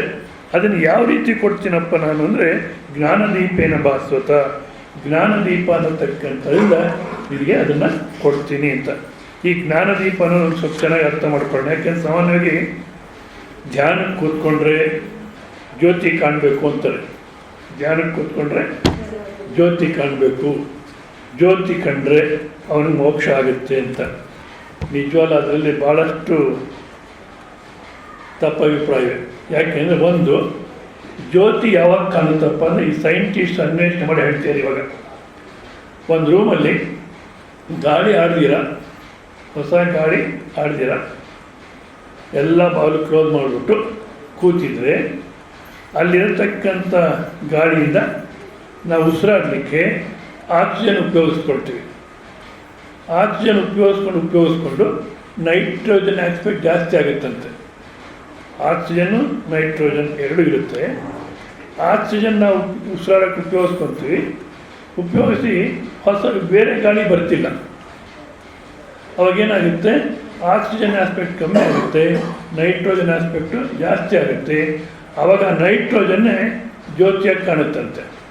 ಇದು ಸೈಂಟಿಸ್ಟ್ ಅನ್ವೇಷಣೆ ಮಾಡಿ ಹೇಳೋದು. ಅವ್ರು ಏನೇನೋ ಹೇಳ್ತಾರೆ, ಅವ್ರದ್ದೆಲ್ಲ ನಂಬಕ್ಕಾಗುತ್ತೆ ನಾವು ಅಂದರೆ ಬೇಡ, ಅದನ್ನು ಬಿಟ್ಬಿಡು. ಅಂದರೆ ಅದು ನಿಜವಾದಂಥ ಆತ್ಮಜ್ಯೋತಿ ಅಲ್ಲ. ಇಲ್ಲ, ನಾವು ಅವ್ರು ನಂಬಲ್ಲ, ಅದನ್ನು ಬಿಟ್ಬಿಡು. ಹೌದು, ಈಗ ಜ್ಯೋತಿ ಕಾಣಿಸ್ತು ಅಂದರೆ ಆ ಜ್ಯೋತಿ ನೋಡಿದ್ದು ಯಾವುದು? ಅದು ಆತ್ಮ. ಆ ಜ್ಯೋತಿ ಯಾವುದು ನೋಡ್ತೋ ಅದು ಆತ್ಮ. ಆ ಜ್ಯೋತಿ ನಿನಗೆ ದೃಶ್ಯ, ನೀನಲ್ಲ ಅದು. ಹೌದಾ? ಆದ ಕಾರಣ ಜ್ಞಾನ ಜ್ಯೋತಿ, ಜ್ಞಾನ ದೀಪ ಅಂದಾಗ ಏನೋ ಒಂದು ದೀಪ ಕಾಣಬೇಕು ಅಲ್ಲ. ಮತ್ತೇನಪ್ಪ ಜ್ಞಾನ ಜ್ಯೋತಿ, ಜ್ಞಾನ ದೀಪ ಅಂದರೆ ಏನು ಅಂದರೆ, ಇಲ್ಲಿ ನೋಡಿ, ಇವಾಗ ದೀಪ ಉರಿಬೇಕಾದ್ರೆ ಒಂದು ಸ್ಥಳ ಇರಬೇಕು, ಒಂದು ಕೊಠಡಿ ಇರಬೇಕು. ಹೌದಾ?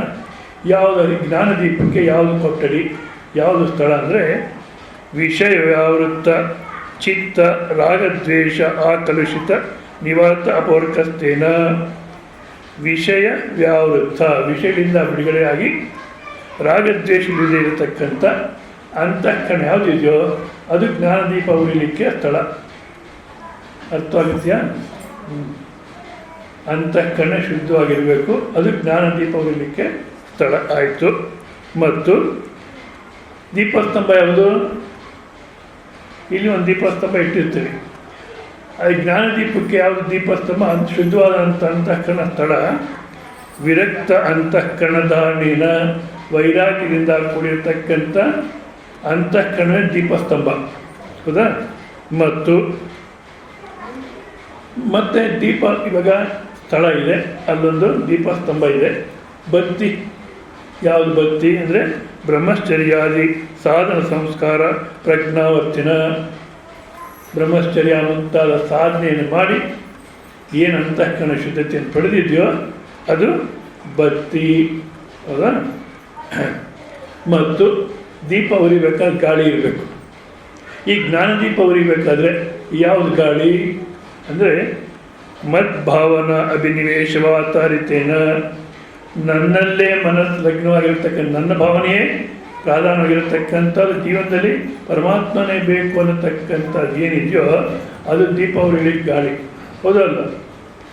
ಒಂದು ವೇಳೆ ನಮ್ಗೆ ಆ ನಿಶ್ಚಯ ಇಲ್ಲ ಅಂತ ಇಟ್ಕೊಳ್ಳಿ, ಪರಮಾತ್ಮ ನೀನೇ ಬೇಕು ಅನ್ನೋ ನಿಶ್ಚಯ ಇಲ್ಲ. ಹೌದಾ? ಅವಾಗೇನು ಮಾಡ್ತೀವಿ? 2 ದಿವಸ ಇಲ್ಲಿ ಬರ್ತೀವಿ, ಮತ್ತಿನ್ನೆಲ್ಲ ಹೋಗ್ತೀವಿ. ಹೌದಾ? 12:30 ಬರ್ತೀವಿ, 1 ಗಂಟೆಗೆ ಹೊರಟೋಗ್ತೀವಿ, ಮತ್ತೆ ಬರ್ತೀವಿಲ್ಲ. ಯಾಕೆ? ಅದಿಲ್ಲ. ಯಾವುದು? ಪರಮಾತ್ಮ ನೀನೇ ಬೇಕು ಅನ್ನತಕ್ಕಂಥ ಗಾಳಿ ಇಲ್ಲ ನಮ್ಮಲ್ಲಿ. ಸೊ ಜ್ಞಾನದೀಪ ಉರಿಲಿಕ್ಕೆ ಪರಮಾತ್ಮ ನೀನೇ ಅನ್ನತಕ್ಕಂಥದ್ದು. ಮತ್ತು ಎಣ್ಣೆ ಯಾವುದು? ಜ್ಞಾನದೀಪ ಉರಿಲಿಕ್ಕೆ, ದೀಪ ಉರಿಲಿಕ್ಕೆ ಎಣ್ಣೆ ಬೇಕು. ಇಲ್ಲಿ ಜ್ಞಾನದೀಪ ಉರಿಲಿಕ್ಕೆ ಯಾವುದಪ್ಪ ಎಣ್ಣೆ ಅಂದರೆ ಭಕ್ತಿ ಪ್ರಸಾದ ಸ್ನೇಹಾಭಿಷಿಕ್ತೇನ, ಭಕ್ತಿ ಅನ್ನತಕ್ಕಂಥ ಎಣ್ಣೆ ಇರಬೇಕು. ಭಕ್ತಿ ಅನ್ನತಕ್ಕಂಥ ಎಣ್ಣೆ ಇರಬೇಕು. ಮತ್ತು ಇವಾಗೇನಾಯಿತು, ಶುದ್ಧವಾದ ಅಂತಃಕರಣವೇ ದೀಪ ಉರಿಯತಕ್ಕ, ಜ್ಞಾನದೀಪ ಉರಿಯತಕ್ಕ ಸ್ಥಳ. ಮತ್ತು ವಿರಕ್ತ ಅಂತಃಕರಣ ಅನ್ನತಕ್ಕಂಥದ್ದೇ ದೀಪಸ್ತಂಭ. ಮತ್ತು ಬ್ರಹ್ಮಚರ್ಯಾದಿ ಸಂಸ್ಕಾರನೇ ಬತ್ತಿ. ಮತ್ತು ಗಾಳಿ ಅನ್ನತಕ್ಕಂಥದ್ದು ಪರಮಾತ್ಮನ ಭಾವನೆಯೇ, ನಿರಂತರವಾಗಿರತಕ್ಕಂಥ ಭಾವನೆ ಗಾಳಿ. ಮತ್ತು ಭಕ್ತಿ ಪ್ರಸಾದ ಸ್ನೇಹಾಭಿಷಿಕ್ತೇನ, ಭಕ್ತಿ ಅನ್ನತಕ್ಕಂಥ ಎಣ್ಣೆ. ಇಷ್ಟೆಲ್ಲ ರೆಡಿ ಆಯಿತು. ಇಷ್ಟೆಲ್ಲ ರೆಡಿ ಮಾಡಿ ಕಡ್ಡಿಗೆ ಹಚ್ತೀವಿ. ಬಟ್ ಇಲ್ಲಿ ಯಾವುದಪ್ಪ ಕಡ್ಡಿ? ಬೆಂಕಿ ಕಡ್ಡಿ. ಜ್ಞಾನದೀಪಕ್ಕೆ ಬೆಂಕಿ ಕಡ್ಡಿ ಯಾವುದಂದರೆ ವಿವೇಕ ಪ್ರತ್ಯರೂಪೇಣ, ಅಂದರೆ ಆತ್ಮಾನಾತ್ಮ ಅನ್ನತಕ್ಕ ವಿವೇಕವನ್ನು ಮಾಡಿಕೊಂಡು ಗುರುಮುಖೇನ ಶಾಸ್ತ್ರವನ್ನು ಕೇಳಿ ಅನಾತ್ಮಗಳನ್ನು ತೆಗೆದುಹಾಕಿ ಆತ್ಮಸ್ವರೂಪ ಇದು ಅಂತ ಅನುಭವದಲ್ಲಿ ಗುರುತಿಸಿದ್ರೆ ಅದು ಜ್ಞಾನದೀಪ ಉರಿಲಿಕ್ಕೆ ಬೆಂಕಿ ಕಡ್ಡಿ. ಸೊ ಇದು ಬುದ್ಧಿಯೋಗ. ಸೊ ನಾವು ಬುದ್ಧಿಯೋಗ ಅಂದರೆ ಭಾಳ ಬುದ್ಧಿವಂತ ಅವನು, ಅಯ್ಯಯ್ಯೋ ಏನು ಮಾಡೋದು ಯಾರಿಗೂ ಗೊತ್ತಾಗಲ್ಲ, ಎಷ್ಟು ಜನ ಮಾಡ್ತಾನೋ ಅವನೇನು ಅಲ್ಲ. ಸೊ ಈ ರೀತಿ ನಮ್ಮಲ್ಲಿ ಆ ಬುದ್ಧಿಯೋಗ ಅನ್ನತಕ್ಕಂಥದ್ದು ಬಂದರೆ ಅವನ ಜನ್ಮ ಸಾರ್ಥಕ. ಈಗ ಇಷ್ಟೆಲ್ಲ ಕೇಳಿದ್ಮೇಲೆ ಅರ್ಜುನ ಪ್ರಶ್ನೆ ಹಾಕ್ತಾನೆ. ಆ ಪ್ರಶ್ನೆ ಮತ್ತು ಸಮಾಧಾನವನ್ನು ನಾಳೆ ದಿವಸ ನೋಡೋಣ ನಾವು. ಓಂ ಪೂರ್ಣಮದ ಪೂರ್ಣಮಿದಂ ಪೂರ್ಣಾತ್ ಪೂರ್ಣಮುದಚ್ಯತೆ ಪೂರ್ಣಸ್ಯ